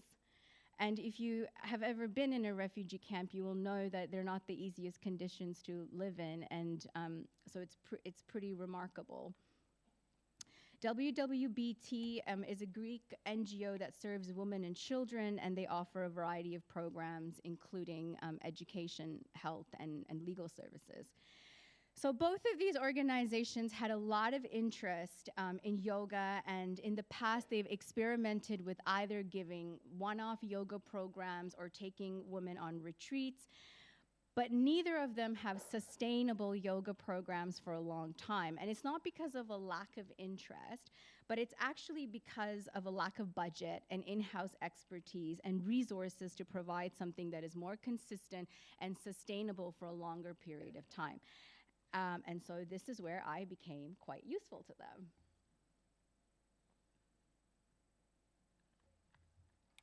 I was responsible for designing, executing, and evaluating an 8-week yoga and meditation pilot program. At WWBT, the target audience were women and children. You can see it from the photo in the middle, and the one furthest away from me. The picture closest to me was taken at Yoga and Sport with Refugees, and the target audience for that pilot program was international aid workers. I taught and evaluated 70 yoga sessions or 70 yoga classes and 5 meditation workshops on reducing the symptoms of stress, insomnia, trauma, and depression. The classes were attended by 150 refugees and asylum seekers over the course of the pilot and 25 international aid workers. What's interesting is that there's a lot of qualitative studies that are coming out right now, for example, in the School of Global Health at Harvard Medical School. And there's some very unique collaborative projects, mostly being done by medical doctors and yoga practitioners. And what the quantitative studies and the qualitative studies reveal is that, number one, 10 consecutive yoga sessions can reduce symptoms of PTSD by 50%. And 12 consecutive yoga and meditation classes can reduce or eliminate symptoms of depression and anxiety, irrespective of the target population. So I find these studies and research results really promising. However, I think there's so much more work to be done. Since arriving at UQ, these are some of the books I read in some of my courses and on my own time to prepare for the AFE. As you can see, they cut across so many different disciplines, right? Health, medical anthropology, religion, social justice, equity studies. I'm really fascinated and energized mostly by the growing number of Indigenous Native teachers from different tribes here in Australia and in Canada who are just starting the process of working with yoga teachers like myself to incorporate the wisdom of yoga and meditation into their own cultural practices to address the various health needs of their communities, not limited to mental health. We're talking about other illnesses now, such as high blood pressure, diabetes, and even cancer. I've selected these 2 quotes from the participants in the pilot because I think it's representative of the feedback we received on what motivated people to show up on the yoga mat despite their daily challenges of living in a refugee camp. And in addition to that, having never done yoga before. Their feedback, I think, is humbling, reflective, and insightful. So Mohammed, what he shared with us, he's from Syria, he's 47 years old. I have a lot of pain in my body. I hope yoga classes help fix it. And Sira, who's 25, from Eritrea, yoga is new for me. I come here every day. I'm very happy doing yoga. It's an interesting activity. I need it for my mind and body. Some of my key takeaways were that in the right environment, it absolutely is possible to offer yoga and meditation to people on the move facing the challenges of living with severe trauma. I strongly feel it is important to reclaim the original intention and goals behind yoga, and in the process, work to ensure that it is accessible to everybody, especially people who can't afford it, individuals living in refugee camps, immigration detention centers, and in host countries. I'm really excited to see what the next decade holds for reclaiming the Indigenous practice of yoga, and I certainly hope to continue to play a very small part in that movement. And I am so very grateful to the Rotary Foundation for providing me with the resources to take some important first steps in that direction and journey.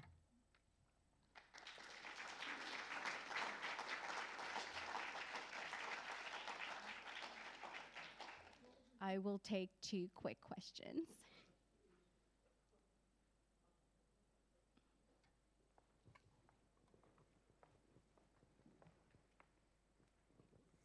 Thank you, Dea. Great presentation. You just touched on the pilot program for the international aid workers. Can you tell us a little bit more about that and perhaps the differences between the program with them and the refugees? Yeah, thank you for that question. I didn't have a chance to go into it too much. So this is another area that I think deserves a lot of attention, and I feel that the mental health of peace builders and peace workers and field practitioners is sometimes the dark underside or the underbelly of our sector, and we don't spend enough time talking about it. And in fact, even my own diagnosis, really came after spending extensive periods of time in Palestine and in Sri Lanka. When I was working for the UN, and I was so lucky to serve on a task force that really looked at how to ensure that peace builders are prepared for the field. And I think this is something for us to all consider as, can we invest our resources in interventions like yoga for peace builders in the field? This pilot only attracted 25 peace builders, not because there wasn't any interest. There were hundreds of people who wanted to come to the program, but we didn't have the resources to include all of them, number one. And number two, it's timing. They're usually working weekdays and weekends, and it's a matter of availability. But I think there's a lot of work to be done to even create safe spaces to talk about wellness among peace builders and international development workers, because I think you have to take care of the helpers who are going into the field.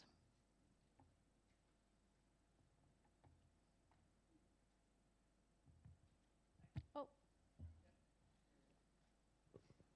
little bit away from foreign activity. Yesterday I had a lunch with a friend who's a teacher who's tearing her hair out because of her PTSD associated with the stresses of being a teacher with children who in our society are basically very troubled children at one level or another. I'm just interested in your thoughts about, on that level, just how yoga may be introduced into not only schools but into universities where people are studying to become teachers.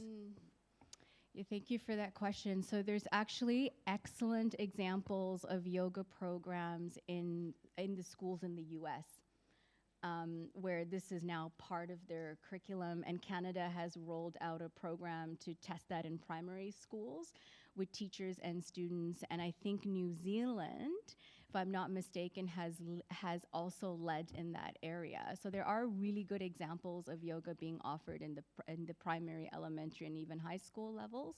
And there's also excellent examples of yoga being done in prison systems. For the examples that I know are from the US.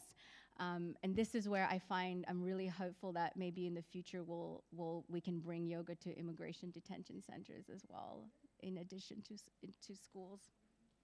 Thank you. Thank you, everyone.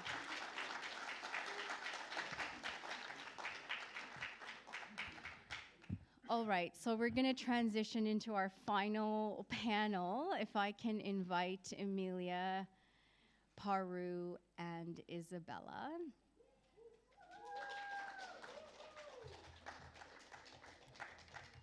I have the pleasure of introducing Emmy.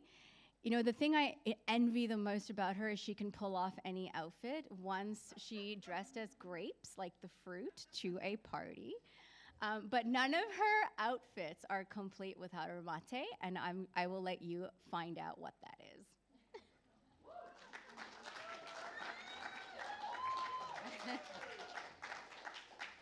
Well, good morning, everyone.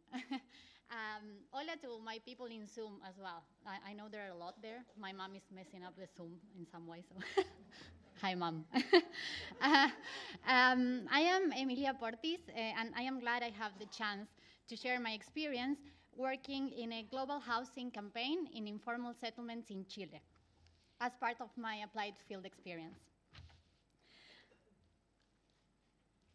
Where am I? Here. Okay, there now. When I came to Australia, I brought with me 8 years of experience working in informal settlements. My interest in this issue is very straightforward. I come from a country where more than 5 million people live in informal settlements in conditions that are similar to the ones you can see in the pictures. Informal settlements are lands inhabited by people who lack the means to rent or buy a house. There, access to basic rights like electricity, water, sewage, garbage collection, and housing are inexistent. Families construct their homes with whatever materials they can find for free or cheap. This situation creates marginalization and exclusion. And everyday activities like going to school, finding a job, or even socializing with friends or enjoying leisure time become incredibly challenging. Without a formal address, securing a formal job is almost impossible. Floods caused by rain make it impossible for children to walk to school. Informal electrical connections can result in accidents and also electrocution. Overcrowded living conditions led to poor sleep quality, and no tenure security and risk of eviction overnight are suffered. Houses are extremely hot in summer, cold in winter, and easily damaged by storms that have minimal impact elsewhere in the city. This is why I dedicated my working years to community development, working in a Latin American organization called Techo, and we implemented short-term, mid-term, and long-term programs trying to find some kind of solution to this situation. For short-term solutions, we built emergency wooden houses with families that lived in dirt. As you can see in the photos in the center, there I am in Patagonia, or there I am at my home city, Rosario, and there we are at the inauguration of one of the houses. For midterm solutions, we developed schools with community leaders that focused on learning about the right to the city. And also, we specialized in advocacy efforts to seek for long-term solutions, successfully lobbying with partner NGOs, the passing of the first national law in Latin America that recognizes the existence of slums and designates budget to integrate them to the city.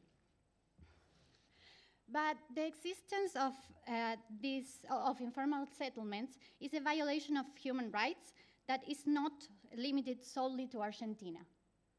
In fact, more than 2 billion people live in informal settlements worldwide. If you look at the pictures, we have Lima in Latin America, we have Nairobi in Africa, and Jakarta in Southeast Asia. You will find that they are very similar to the living conditions we saw in the pictures from Argentina. And in the map, we can see that this is a common issue in the Global South. Why this does happen? Obviously, there are multiple causes, but we are able to find a common root, which is inequality. In the large map, you can see the number of people living in slums. The darker the green, the higher the number. And meanwhile, in the map in the bottom right, you can see the index of inequality. The darker the red, the more unequal a country is. So we can see that there is an undeniable correlation between high inequality rates and a large population living in slums. During our master's program, I studied how issues such as the history of colonization, racism, gender inequality, and the concept of international development all contribute to creating this inequality. So with this in mind, I started planning my AFE. I've always worked in Argentina before with a few short stints abroad, so I wanted to find a campaign that addressed this issue from a global perspective, to see how they work. And I came across Roof Over Our Heads, a campaign led by UN climate champions that aims for 2 billion people to live in decent, safe, affordable, and resilient homes by 2050. This initiative had already made strides in India in 2023, with regional organizations, including Techo, who were already leading efforts in Chile. I applied for an internship and I got accepted. Here, my main responsibility was to adapt the campaign to the Chilean context for its implementation in 5 informal settlements. This means that I had to develop the methodology to find out what does an affordable and resilient home look like in this context and for different local stakeholders. To achieve this, apart from reading a lot of papers, articles, reports on this issue, I opted to construct a methodology in a participatory and intersectional way. I wanted to ensure that local voices were involved from the beginning of the project and that dimensions like gender and indigeneity were considered. So this meant that I involved in various field activities that included, for example, the conduction of walkthroughs and observation to see the construction materials and techniques that they were using. I also participated, as you can see in the photos in the center, in community development activities that included the construction of 5 emergency houses with families that had lost theirs due to wildfires, a phenomenon that has increased significantly due to climate change. And I also designed and constructed interviews. These interviews involved speaking with 6 incredible women leaders and families. And in the photos, you can see me with Juanita in Limache and with Jacqueline in Santiago. The aim was to gain context sensitivity and understand their perspectives on climate change and how this is impacting their homes, and also the construction materials and techniques that they were finding that worked better in their situation. My final deliverable to partner organizations was a methodology manual that provided clear guidance, case studies, and tools for the implementation of the campaign, making sure it was adaptable to different realities. There are some captions in this, and it's in Spanish, but if anyone is interested, I can then circulate it as well. Looking ahead in my case takes us back to where we started. I still firmly believe that this reality can and must be changed. This master program has equipped me with invaluable knowledge, tools, and insights of colleagues and of amazing fellows that enriched a lot my vision around development work. It added multiple dimensions to the issue of housing in informal settlements, such as indigeneity, gender, and especially the need to locally led global campaigns. I am now prepared to go back to Argentina, my home country, to design and implement informed public policies towards equality that ensure long-term solutions for people living in informal settlements.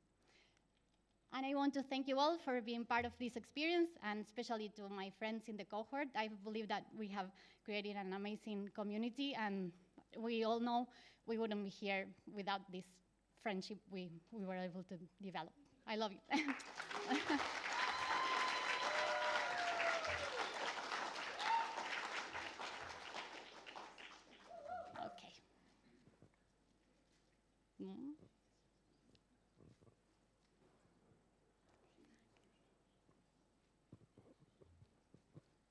Great work. I just have a question in terms of community-led. What are some challenges or what are some learnings that you have obtained in your interaction with people living in informal settlements? And how do they contribute to the policy work that you're actually doing? Are they actually addressing the inequality that's driving the fact that they're living in informal settlements? Yes. Well, one of my, drawing from my last working experience and also from my applied field experience, what I can say is that global campaigns cannot work unless we know the reality of people who are dealing with these problems. They do have the knowledge and the expertise, and also intergenerational, indigenous or local knowledge, and they do have the answers. So what I believe is my main learning around this is that international campaigns can support local initiatives, and they don't work without these local voices being heard and also them implementing this. That's my main. Mm-hmm.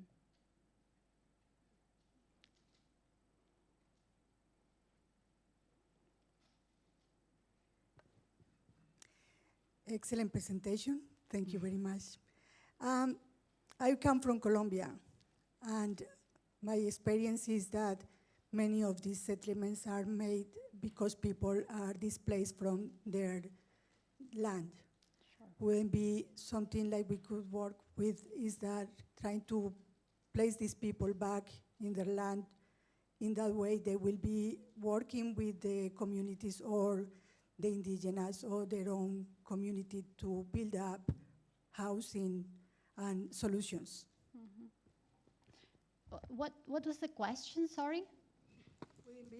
Wouldn't be good for to try to place these people back in their own land, not in the main cities. I know it's a difficult situation, but the main reason why they are displaced in the first place are living in those conditions is because they've been moved from the land. Yes, definitely. The root causes of informal settlements are multiple. I decided to focus on inequality because I think that explains most of the root causes of it. Like I said, colonization, displacement, like internal or immigration. They all generate living conditions for people that are drawn to living in these conditions. So what I believe is there is no a solution that you have a recipe that will solve it, and also that it's up to every community or even people or families, because sometimes there are no community ties because they've been destroyed, to decide and to find out what's the solution that works best for them. As I said, for me in this case, there is no preconceived answer to the question. Yeah. Mm-hmm. Mm-hmm. Okay. So I have now the pleasure to present our inspiring elder. We all love him very much, and he's by far the most grounded of all of us. I give you Paru.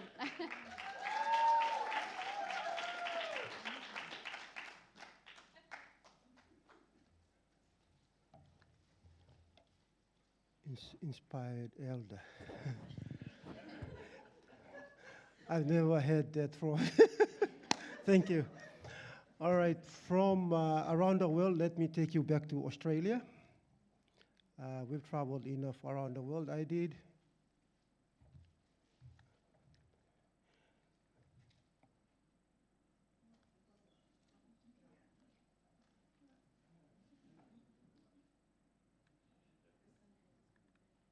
This one here?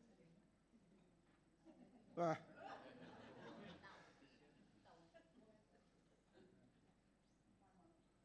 Okay, everybody, thumbs up. All right, I don't think I need to introduce myself because I've introduced myself already, but I want us to come back to Australia. And I'll take you on a journey to a beautiful place called Aurukun. For those of you who don't know where Aurukun is, it is in the northwest of Cape York Peninsula, northern tip of Australia. It is predominantly a Australian indigenous community. So that's where I did my applied field experience. Okay, but before I delve into deeper into my presentation, let me take you back to Papua New Guinea, where I come from. That's me when I was a young soldier, and then the other photos when I was working with Care International in Papua New Guinea, in some of the remotest parts of Papua New Guinea where government services are never been heard of or very, very little. So I traveled to those communities where English language was non-existent, very little, I would say. So what I did was, I was part of Care International as a project coordinator for a literacy and numeracy program in Simbu province of Papua New Guinea. Apart from that, my other jobs were from soldier, I became a teacher and then worked with the government in the implementation of rural development. And my last job was as a humanitarian aid worker before obtaining this scholarship to come here. So I now understand why Emilia called me the most inspiring elder. Thank you. And you might ask me why I took up this scholarship. My answer would be twofold. Number one, it's a personal reason which I cannot touch. And professionally, I've never traveled out of my country, and I want to be a global peace builder. And while doing that, I also want to contribute back to my country in terms of peace building. I think we have a lot of issues in Papua New Guinea, and we make all the wrong reasons to, to be on the social media. Yeah. Okay. From Papua New Guinea, let's come back to and find out which organization I did my applied field experience with. And it is red.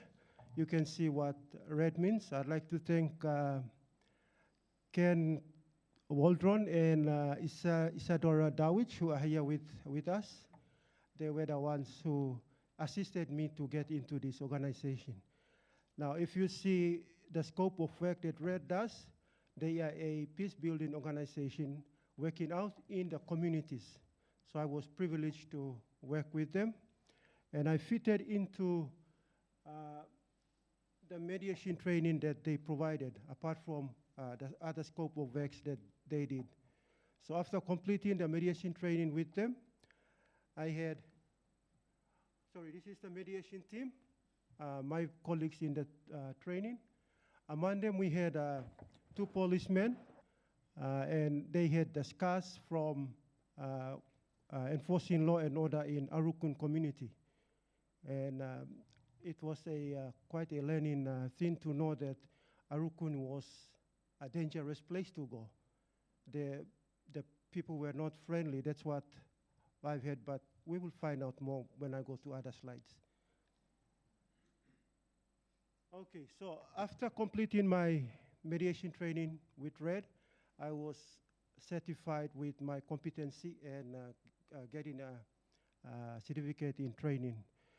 Those 2 mediation training certificates enabled me to be in the community, and I was privileged to observe 2 mediation taking place, disputes between families and in the community. So I was new, so I could not conduct the mediation, but all I have to do was observe and see the process, how they go through mediation. So that built up my skills and knowledge in mediation. So if you want me to mediate for somebody, please let me know.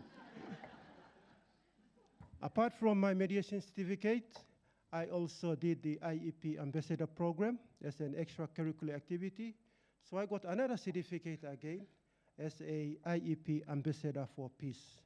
So that's 3. And I'm also proud to say that I'm also selected to go to Indonesia in May with Isadora and others, Tunde up there, for the Activators program in May. So I think I'm obtaining more than what I came here to bargain for. Apart from my master's degree, I also have these other backup tools or certificates that are preparing me to go out into the world, and I'm proud to say that, and I'd like to thank you, Rotarians, for this wonderful opportunity. Oh, sorry, we moved ahead. All right, my observations and analysis of Arukun. The first bullet point says that Arukun community, they have a history of violence, murders, domestic lawlessness, and of course domestic violence. It was really bad until I think RED went in, and then after 2020, with the increased uptake of mediation services in the community was stabilized.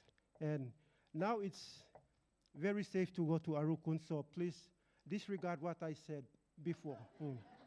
Yeah. And my observations also tell me that the RED introduced mediation services, and there was services that, government services that were delivered, and the community take the ownership of their own issues and conflicts, and they built a very peaceful community apart from pre-2020. Okay, so I will say that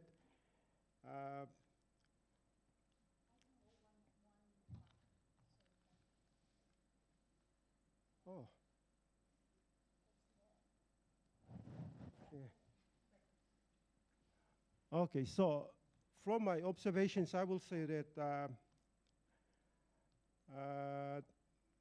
RED mediation services and outreach have made the Arukun community take ownership of their issues and peace building. This reflects what is termed as local 10 in peace building, which means the idea that peace building can only be sustainable when the efforts are driven by local people through initiatives that respond to their specific needs and with external factors as support base. So I think that's what happened in Arukun.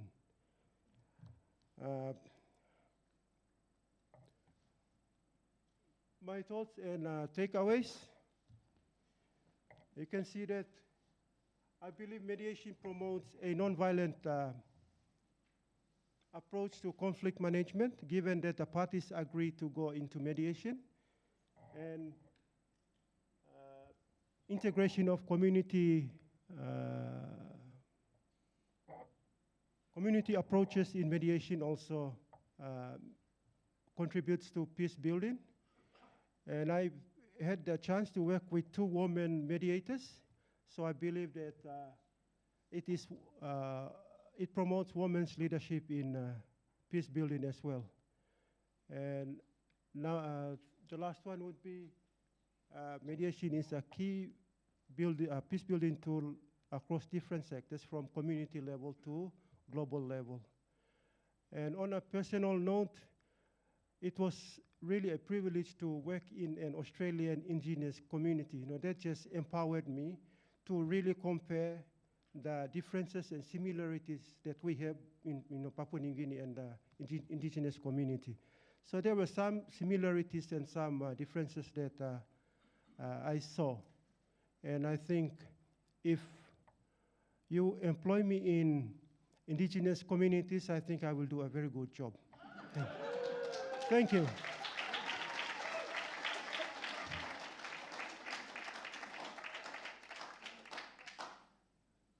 Any easy questions?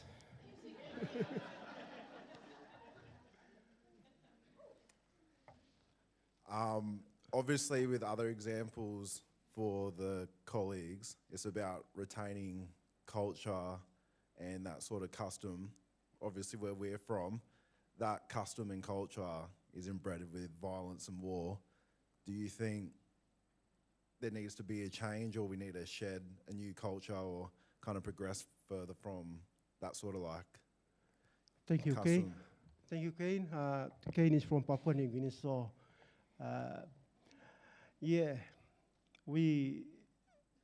I think I would say that education, an educated community leads to a peaceful community. So in our case, we have to embrace any campaign or awareness that promotes peace building in communities in Papua New Guinea. And education begins within the family, up into the community itself, into institutions. So everybody is, at a moment, I think we Papua New Guineans, we are very much connected to our culture, where we have, it's kind of tribalism, where we have us versus them.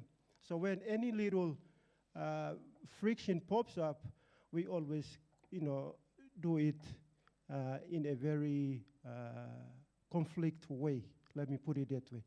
So I think we need more education, more awareness, and hopefully we'll see some change. Thank you.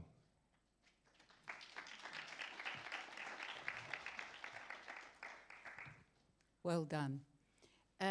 I don't mean to be trite or sexist, but do you think that using the mediation and conflict resolution and transitioning from a patriarchal society to a matriarchal society might help?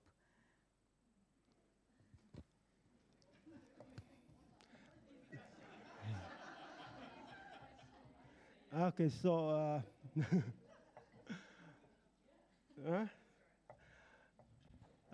well, Papua New Guineans, we are more patriarchal society, and well, in some provinces we also have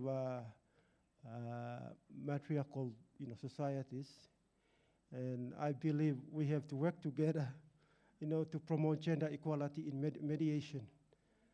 Yeah, so whatever it takes, I believe that it's like what I said, there's women leaders in mediation, so why not promote matriarchal societies or women to be mediators as well?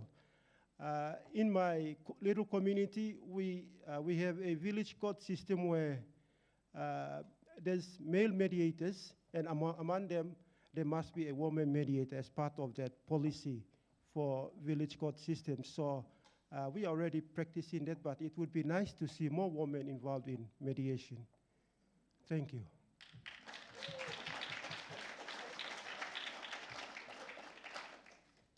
I think I only have 2 questions. What's my time? Time's up. Thank you. All right. It's my pleasure to call upon a beautiful lawyer, and I hear that she's a very, very good cook of Italian food. So if you want Italian food, that's a lady to go to. Thank you.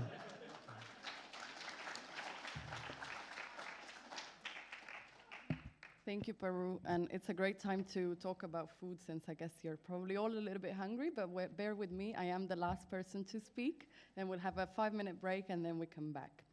So good afternoon, everyone. I'm Isabella Cordua, and today I'm excited to share with you my experience with restorative justice in Costa Rica as part of my applied field experience, which I will be calling AFE.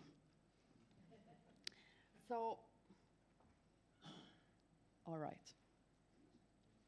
My journey towards Costa Rica was the culmination of years of questioning how we could do justice better. This quest began during my years of study when I graduated with a double degree in law and journalism. And the seeds of this inquiry continued to be planted in my mind during my time at Defense for Children International in Sierra Leone, where I've witnessed firsthand the struggles of child survivors of human trafficking. There, I saw firsthand how these individuals often found themselves without redress and forgotten by conventional justice systems. This ignited in me a fire, a commitment to victim-centered justice. My resolve only deepened when I started working as project lead at the Van Center for International Justice and Advocate, where I led groundbreaking research on women's incarceration in Sierra Leone. It was in the courtyard of Freetown's maximum security prison, interviewing women, many of whom, before coming in contact with the criminal legal system, had suffered extreme poverty and higher levels of violence than their counterparts in the general population, that I really started questioning incarceration and a system that diverts money from prevention, welfare, communities, and shelters to put it into locking people away, dehumanized and ultimately forgotten. That's when I started advocating for alternatives to incarceration, which naturally evolved into an interest into transformative justice. This pursuit of alternative justice pathways is what led me to the Rotary Peace Fellowship, where I had the chance to research in depth the transformative potential of restorative justice solutions. And it was especially in Professor Morgan Briggs' class on Indigenous politics, where I really had the space and the chance to explore this approach, given that it is rooted in Indigenous practices and worldviews. And thus, it was during that very class that it became clear to me that my applied field experience, my AFE, should revolve around restorative justice. And that's why, for my AFE, I went to work on the restorative justice program of the judicial branch of Costa Rica. This small country in Central America is a pioneer in restorative justice practices with over a decade of experience. And like many countries that are only beginning to think about restorative justice, Costa Rica mandates restorative justice within its justice system, compelling all justice actors to recommend restorative justice where applicable. One of Costa Rica's strengths lies in its interdisciplinary approach. Collaboration among the judiciary, the public prosecution, the public defense, and the Department of Social Work and Psychology ensures the effective implementation of restorative justice.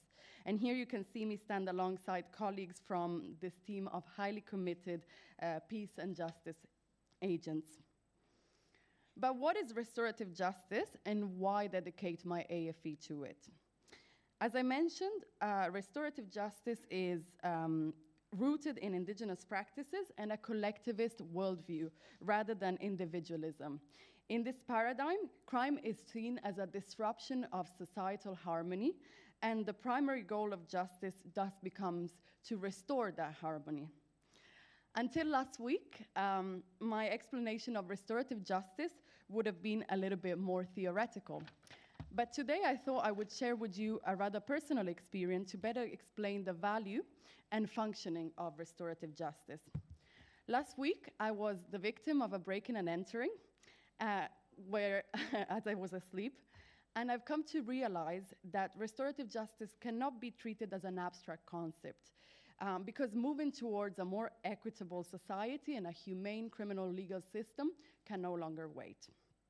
So I'm fine, by the way. The person in question was apprehended, and my phone, which was the only thing that was stolen, was actually retrieved. I was very lucky. Luckily, I have a very strong community around me, literally and metaphorically, which is why this year's theme for the annual seminar resonates even more with me today. So the person who broke into my room fits into many of the typical categories that I have observed personally in my research on people who come in contact with the criminal legal system. Highly disadvantaged, mid-20s, alcohol impaired, without strong social safety nets, without a community. Not a violent criminal mastermind, but rather someone who saw an opportunity. I had actually forgotten my keys inside the door, and tried his luck. I know. And tried his luck taking my phone, which was within reach, and running away afterwards. Now, the formal justice system is mostly concerned with punishing, but after this incident, I kept on wondering, what would be the point of punishing someone who is already in a extremely marginalized position if they're not in the position to stop living in survival mode? What is the point of punishment if this person won't have a strong community to take him back and a system that will help him afterwards? Also, one of the most stressful parts of being the victim of a crime, in my personal experience, is that in the formal justice system, the victim disappears and has no chance to confront the other person. The resolution of this crime thus becomes between the state and the perpetrator. I found this prospect extremely disempowering and frustrating, which is why I've personally written an impact statement asking the court to consider restorative justice resolving this issue through restorative justice.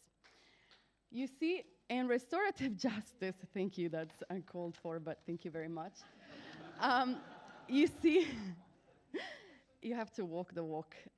So you see, in restorative justice, if deemed appropriate, victims and perpetrators, I'm going to use those short terms, but of course we understand that people are not perpetrators and victims alone, right? Can participate in restorative circles, the setup of which you can see behind me. The victim is then empowered to articulate ways in which the harm caused can be repaired, and this can range from monetary compensation to community service or anger management sessions, and so on and so forth, just as examples. And the focus is thus on dialogue, empathy, and collaboration rather than punishment. It's a space for healing for both parties. And all of these realizations would not probably have been possible without my AFE in Costa Rica. During my AFE, I saw the transformative power of restorative circles when I assisted the Office of Restorative Justice in facilitating pre-conference interviews and restorative circles during my AFE. During these circles, people, when given the space to change with a more humane justice system and with appropriate support afterwards, they take that opportunity. By contrast, dehumanized people become more dangerous and disenfranchised from society. And that really shouldn't surprise anyone. The data I've helped collect during my AFE also speaks volumes about this approach. For example, there is a mere 33% recidivism rate in restorative justice as opposed to 45% in the normal formal justice system. However, embracing this paradigm shift requires a fundamental change in attitudes and beliefs. We have become so accustomed to populistic punitivism, I would call it, and governments that tell us that they will keep us safe by being tough on crime, an approach that only gives us a false sense of safety. To foster this change, during my AFE, I engaged in various activities, including workshops with law enforcement and key stakeholders, including indigenous leaders and incarcerated minors, as well as the country's judiciaries. And then I also led organizational efforts for the 4th International Conference on Restorative and Therapeutic Justice, collaborating with key stakeholders from across the Americas and Europe, and eventually drafting a comprehensive report summarizing key themes emerging from the conference.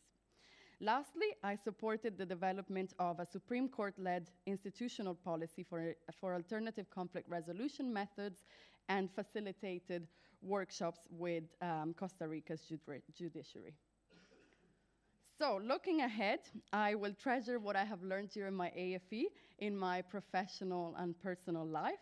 I will continue to advocate for alternatives to punitive justice and an adversarial system, contributing to the transformative potential of restorative justice, conciliation, and mediation. I'm also currently interning at the dispute resolution branch of the Queensland government and hope to continue to work in that space.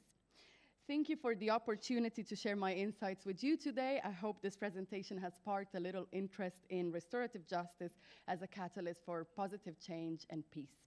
Thank you, or as they would say in Costa Rica, pura vida.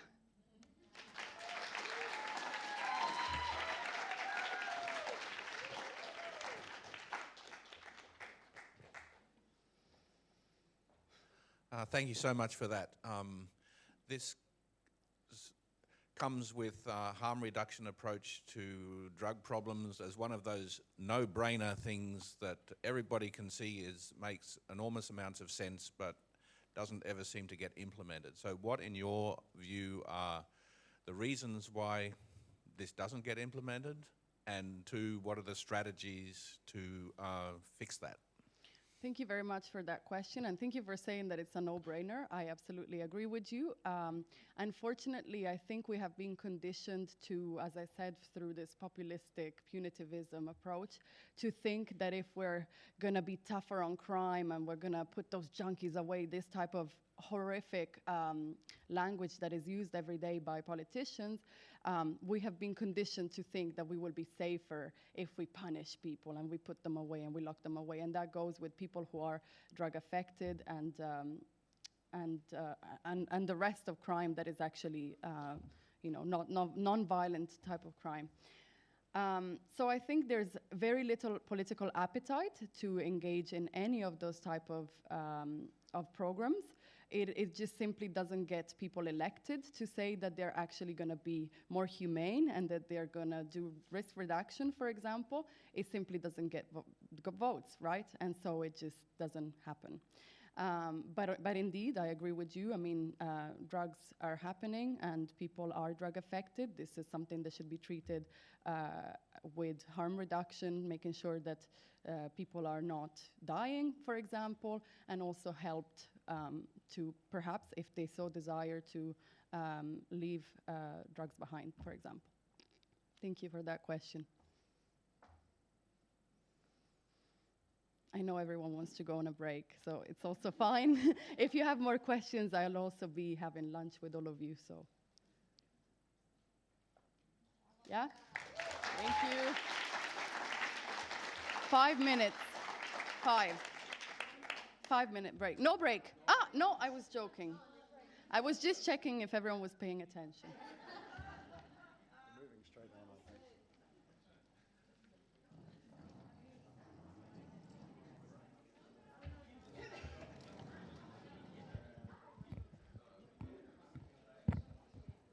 Hello, everyone. It's wonderful to be here with you, and I am able to explain the little bit of confusion here in just a moment. But at the outset, I'd just like to say an especially warm hello to all the Rotarians in the room, those local and those from further away. Seeing familiar faces reminds me of my time, my really enjoyable time as the Rotary Peace Centre Director. And I know our head of school, Professor Kate Lee Koo, has already said how much we value the partnership with Rotary. But let me add my voice just to express thanks and admiration for the long-term collaboration that we share. It truly is a remarkable vision that Rotary International and Rotarians have to support peace through the fellowship program.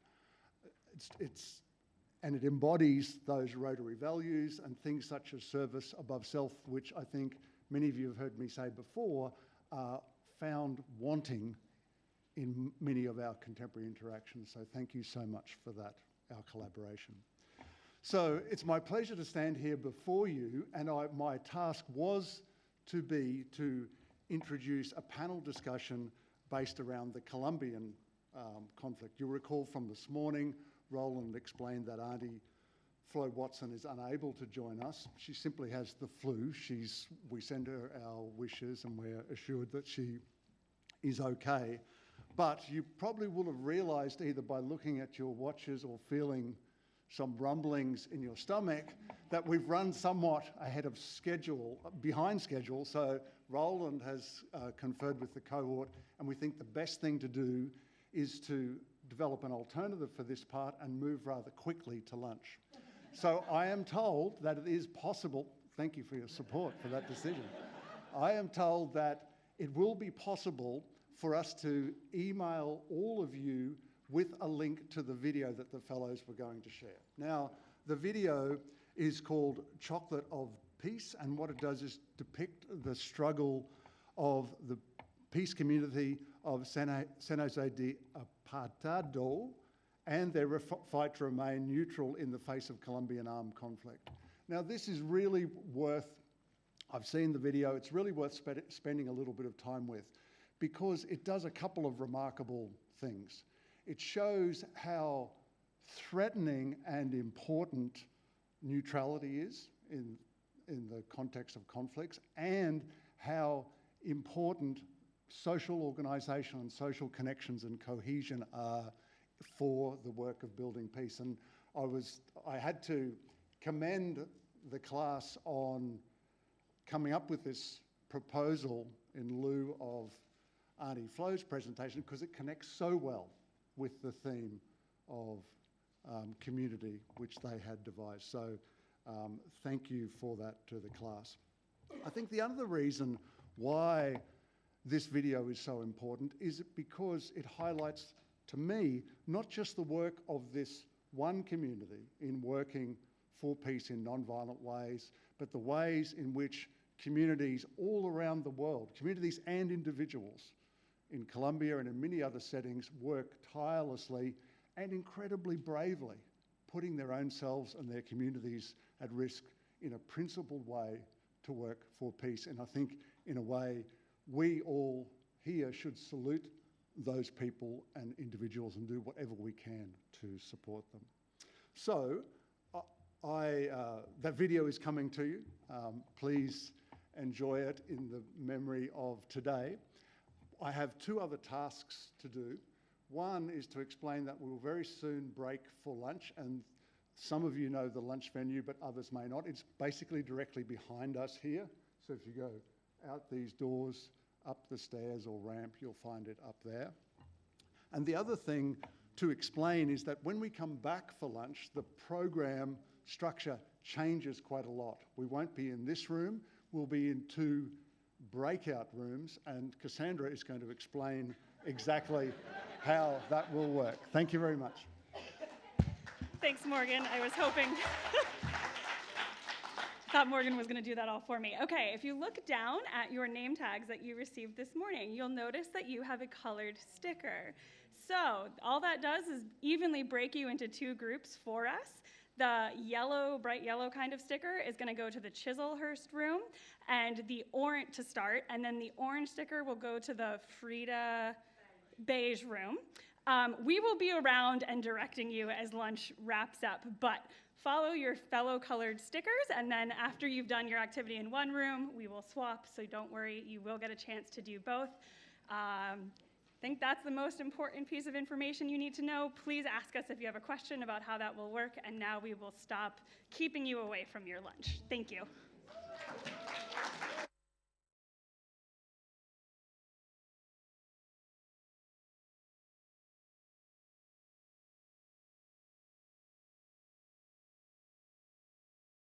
Welcome back, everyone.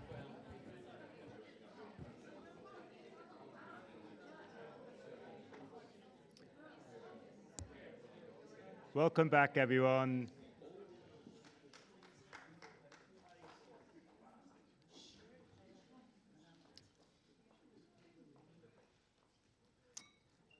Welcome back. We have a very brief half-hour session left. In this half-hour session, I will say a few concluding remarks. I'll be super brief. Then Mish Davis, as the host area coordinator, will say a few words. Then we provide Class 21 with the certificates and pins, and Mish and Sue Mulroney will do that together. And then John Lawrence will do the Janet Lawrence Award at the end, and that should take us to about half an hour. Afterwards, we will head up to the same place where you had lunch for drinks and informal gathering. And before I forget, you all have a little coupon for a free drink. So everyone gets a free drink, and second drinks you'll have to then purchase yourself. So that's the plan for the next half hour. I'll be very brief, but I do want to say, not sure about you, but I had an absolutely amazing time today, this morning, this afternoon. The fellows we have at the moment, they're just absolutely remarkable, and I just was stunned by the diversity of the experience they had. You know, I sort of took notes about things from mediation to yoga to refugee work to poverty alleviation work to reintegration of war veterans, restorative justice, dance, collage, the kind of variety of work that they do in places across the world is just absolutely remarkable. And the energy, and not least the teamwork they have of working together, also with Class 22, that's been absolutely wonderful. So I want to say a big thanks to our fellows for a wonderful job today.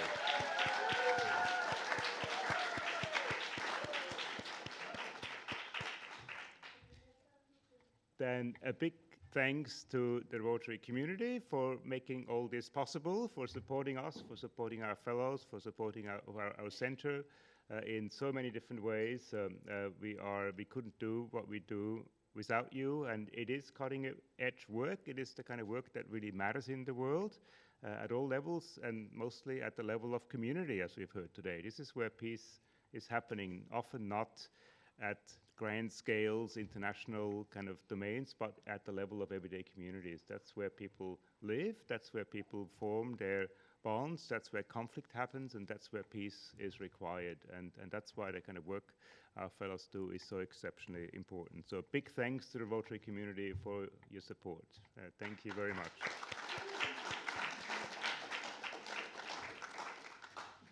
And last, just thanks to all of you here for coming today. We really appreciate it. It's a whole day. It's a long day.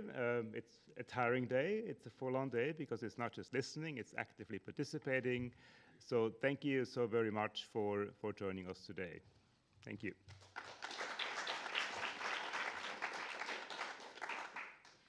And over to you, Mish.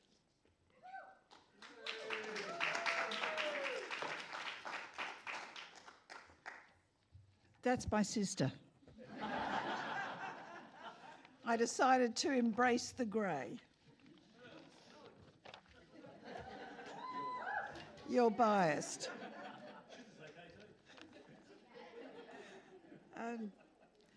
I'd firstly like to comment on the fellows' presentations today and the diversity. I always put down diversity because I know it's coming, and they really highlighted it. It's part of their journey now. They continue to explore ways to make positive change in the world and to make peace in this very troubled world at present. So I'd just like to make a few comments. And I think the first thing that got me was that every one of you, and you keep stealing my thunder, Roland, every one of you had a totally different topic. And I'd just like to go back. I don't know if she's still here, Erica Rose. She is. Do you know, we've known Erica for a number of years, yet since she first did her Peace Fellow. I never understood how a ballet dancer could be working in a Peace Fellow. And she told a story, and for all of you would have heard it today, how through what was organised that they went to a haka, the people from Bougainville, and that the singing and the dancing brought them together. And I said to Erica, for the first time, I actually got the fact that that's how it all works. And I can't believe it. All those years, we'd pick her up and take her to Rotary, and she's always late. But I never understood the connection. And so thank you, Erica. That was amazing. But looking back at the variety, just to cover off on it, it was Migration by G. Nancy,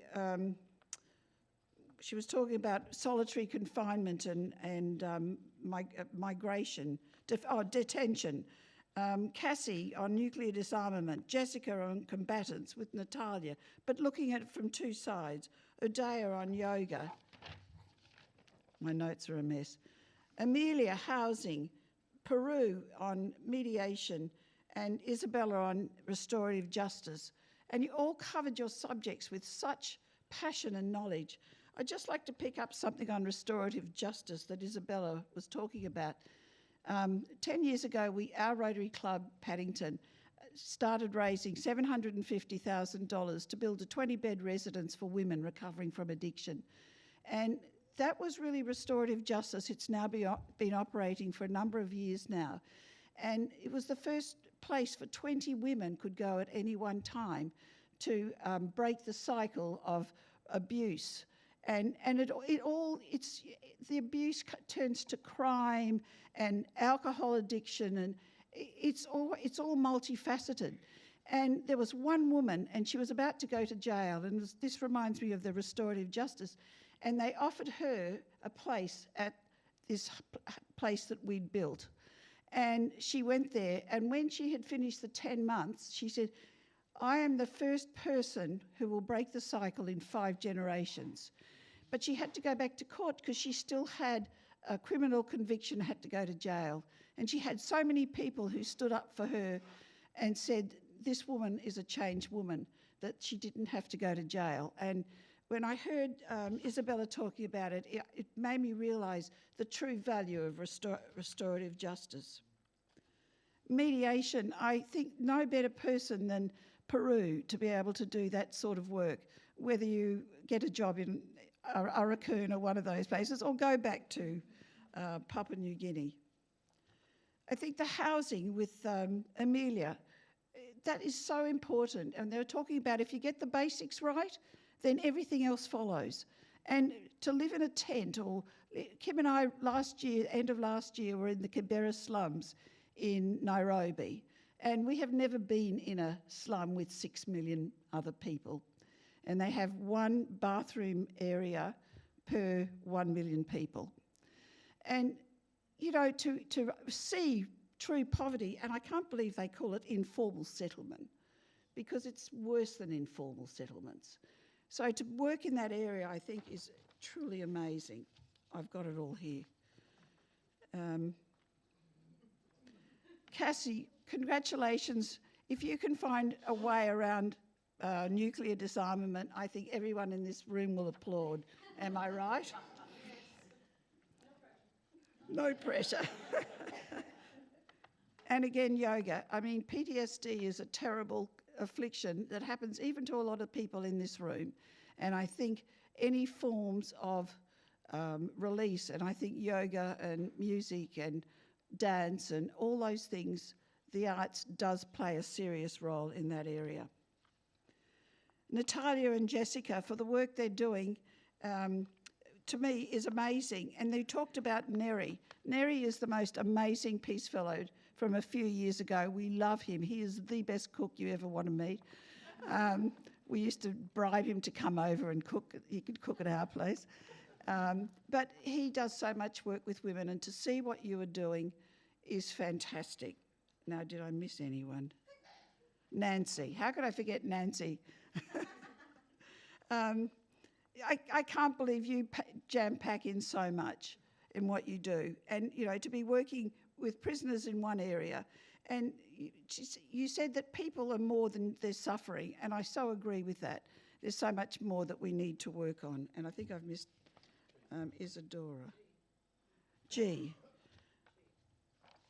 G was on 2 places. Where I find the other end? Here we are. Migration.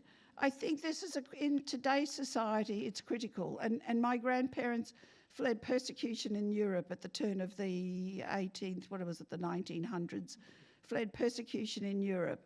And so, you know, and I feel like I'm only the first generation, because half the family was born in Europe. The other half were born after they managed to make passage up through Siberia, down through Manchuria. And back at the turn of that century, it must have been a nightmare. And so what you're doing with, I can't even see you, where are you? Oh, there. What you are doing and looking into, and what you've been through, you know, to come all that distance as a young boy, and to feel, and you said the word as a child, to see the injustices that has put you on this road. So all I can say to the lot of you, congratulations. I think what you have done is amazing, and I know you all have a very bright and shiny future ahead of you. Now, we're fortunate that the University of Queensland has such a well-recognised peace centre, and I personally think it's a gold standard. From what I've heard and the impact they have on other universities with this program, I would agree it is the gold standard, and we're lucky to have it in Brisbane, because if John Lawrence had had his way, it would have been in Canberra.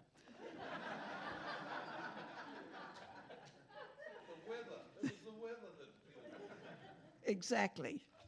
So on behalf of Rotary and the Fellows, I want to express our appreciation for the tremendous support from the University of Queensland Peace Centre under the leadership of Professor Roland Blaker.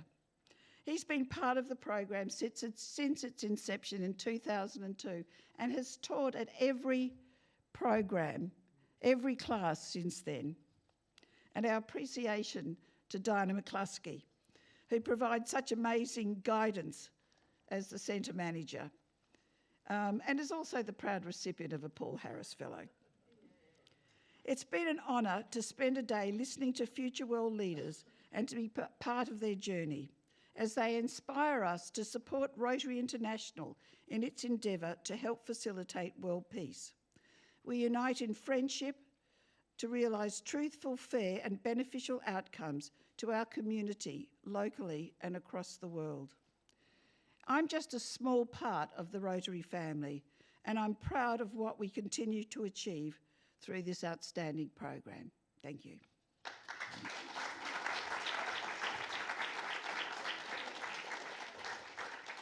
We're now going to present the pins to our new cohort, 22, and I'm going to ask Sue Mulroney, District Governor-elect, to hand out the certificates.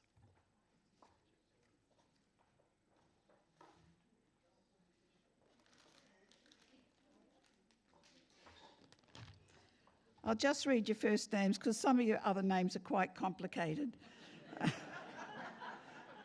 So, Jessica, and please stay out here after you receive your certificate. I'm sure that there'll be photo opportunity. Just stand.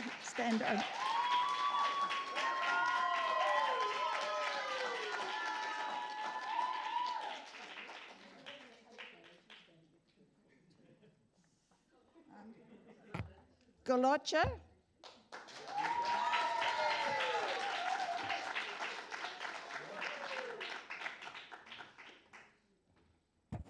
Isabella.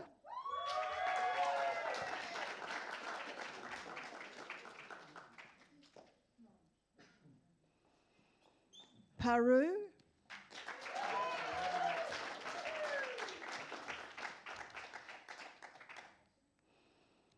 Nancy.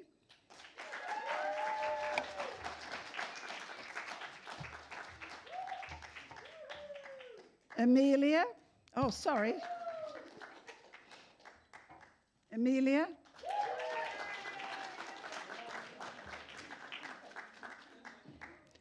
Udaya.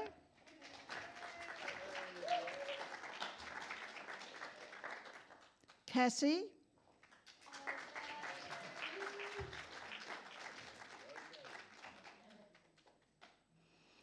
And last but definitely not least, Natalia.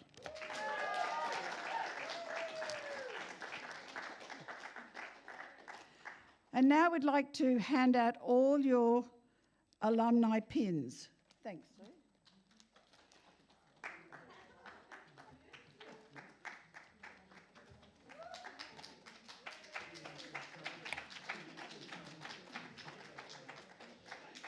Do you have official photographer here?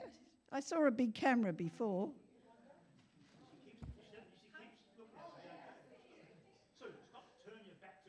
So can I make a suggestion? Put your certificates in front of you and maybe Roland and Diana, and are any of the other, is Seb still in the room?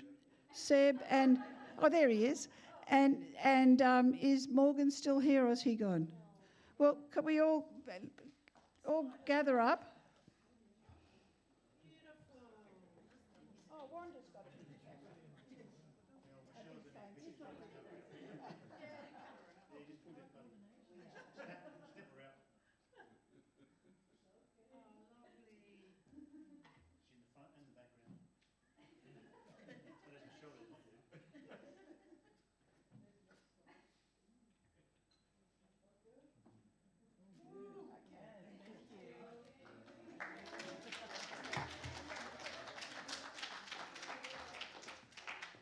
I'd now like to call on John Lawrence to do the Janet Lawrence recognition.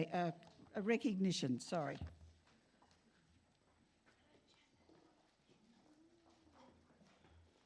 Thank you, Mish. And could I invite Darryl up to help me on this task?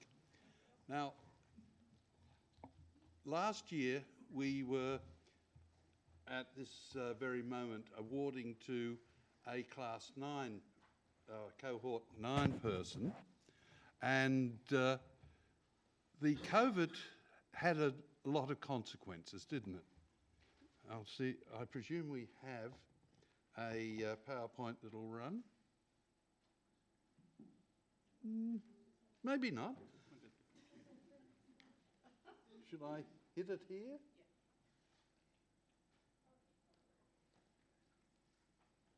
one there then. Enter. That's better.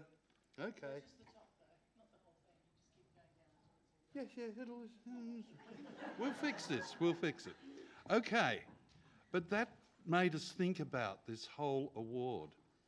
And one of the things that Janet really was impressed with, and I do direct you to page 7 for those that haven't opened their books yet, and so you can read a little bit about why did we create this award.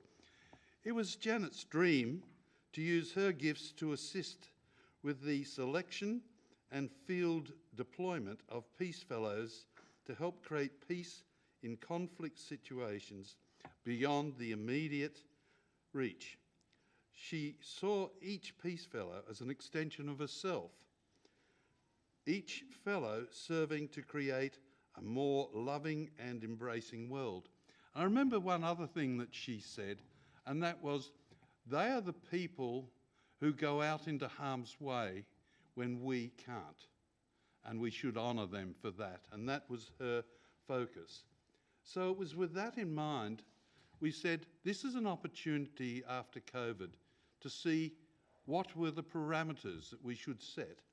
And so obviously we had discussions with the centre, particularly Roland, Diana, but just as importantly as that, I had discussions with my partner Pam. Now, for those that you don't know, Pam and Janet grew up together, starting off at preschool and going right the way through university. And I said, I've been suggested that we should open up and look at why and what we should be doing with this Peace Award. And it became quite clear that Pam had a better insight than I had thought about. Because what basically we said was there were 3 parameters that are in this book here, but we've added 2 more. So it's not just service above self, volunteering, proactive leadership, but it also symbolises the achievements of AFE, sorry, I'll say AFE, sir, and looking to the forward vision. And it was with that in mind that we said that really is going to change things. So what we basically came to the conclusion that we could now open the offering not just to the current, but also some immediate former students to really ensure that what we were trying to achieve was to recognise excellence that was above the normal. Now, I've asked Daryl to join me here, and what a lot of you probably don't realise is Daryl's generosity ensures that we have this event along with others, but Daryl in particular. And so what we were trying to do was to actually recognise and to award the awardee with a Paul Harris Fellow. Now, for some of the students, you won't know what it's about. So I am going to ask Daryl to stand up and actually incite what is a PHF. Thank you, John. A Paul Harris Fellow,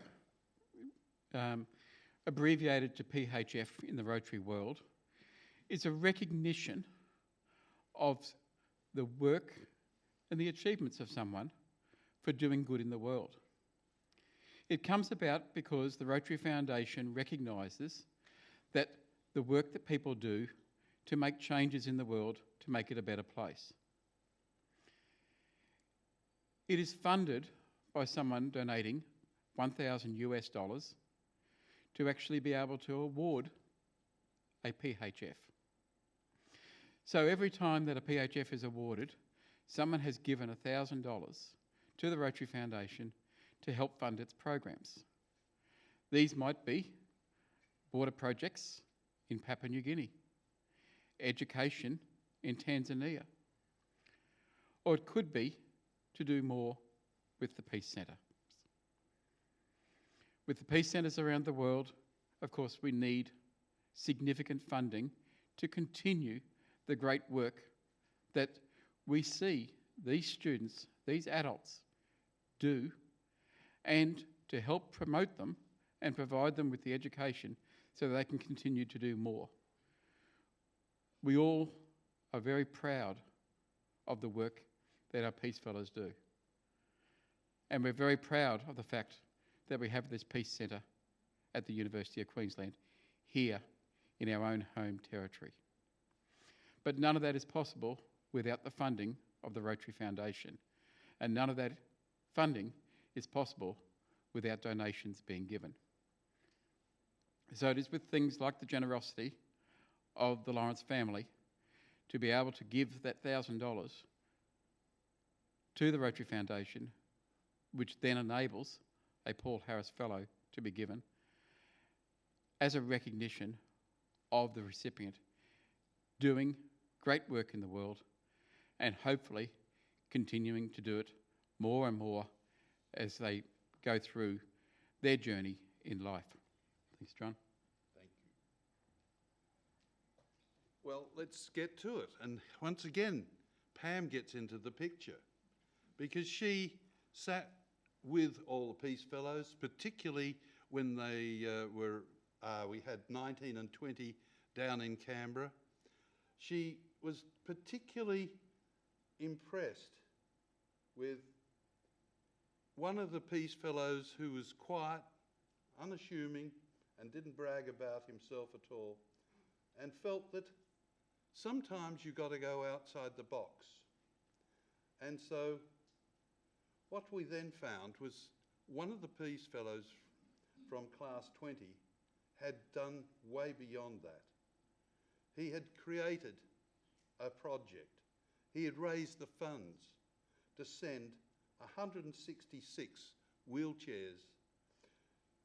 It was one of those sort of activities where you then say, this person, this Peace Fellow from class 20, Nicholas Millward, is a worthy recipient of this, and therefore it is my pleasure to announce that this year the Janet Lawrence recognition for a member of this university's Peace and Conflict Resolution faculty is that very same Nick Millward, and that is his certificate.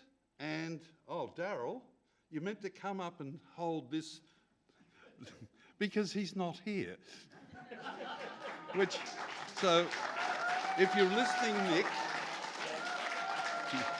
if you're not here, Nick, but I hope you're watching it on there. And we thank you for the work you've done and the way in which these little children in this very remote area of Mongolia have some way of getting round. It's always with such pleasure to reward Peace Fellows who you obviously know. Janet and I love you. Thank you. And Diana, you can have the job of getting it to Nick.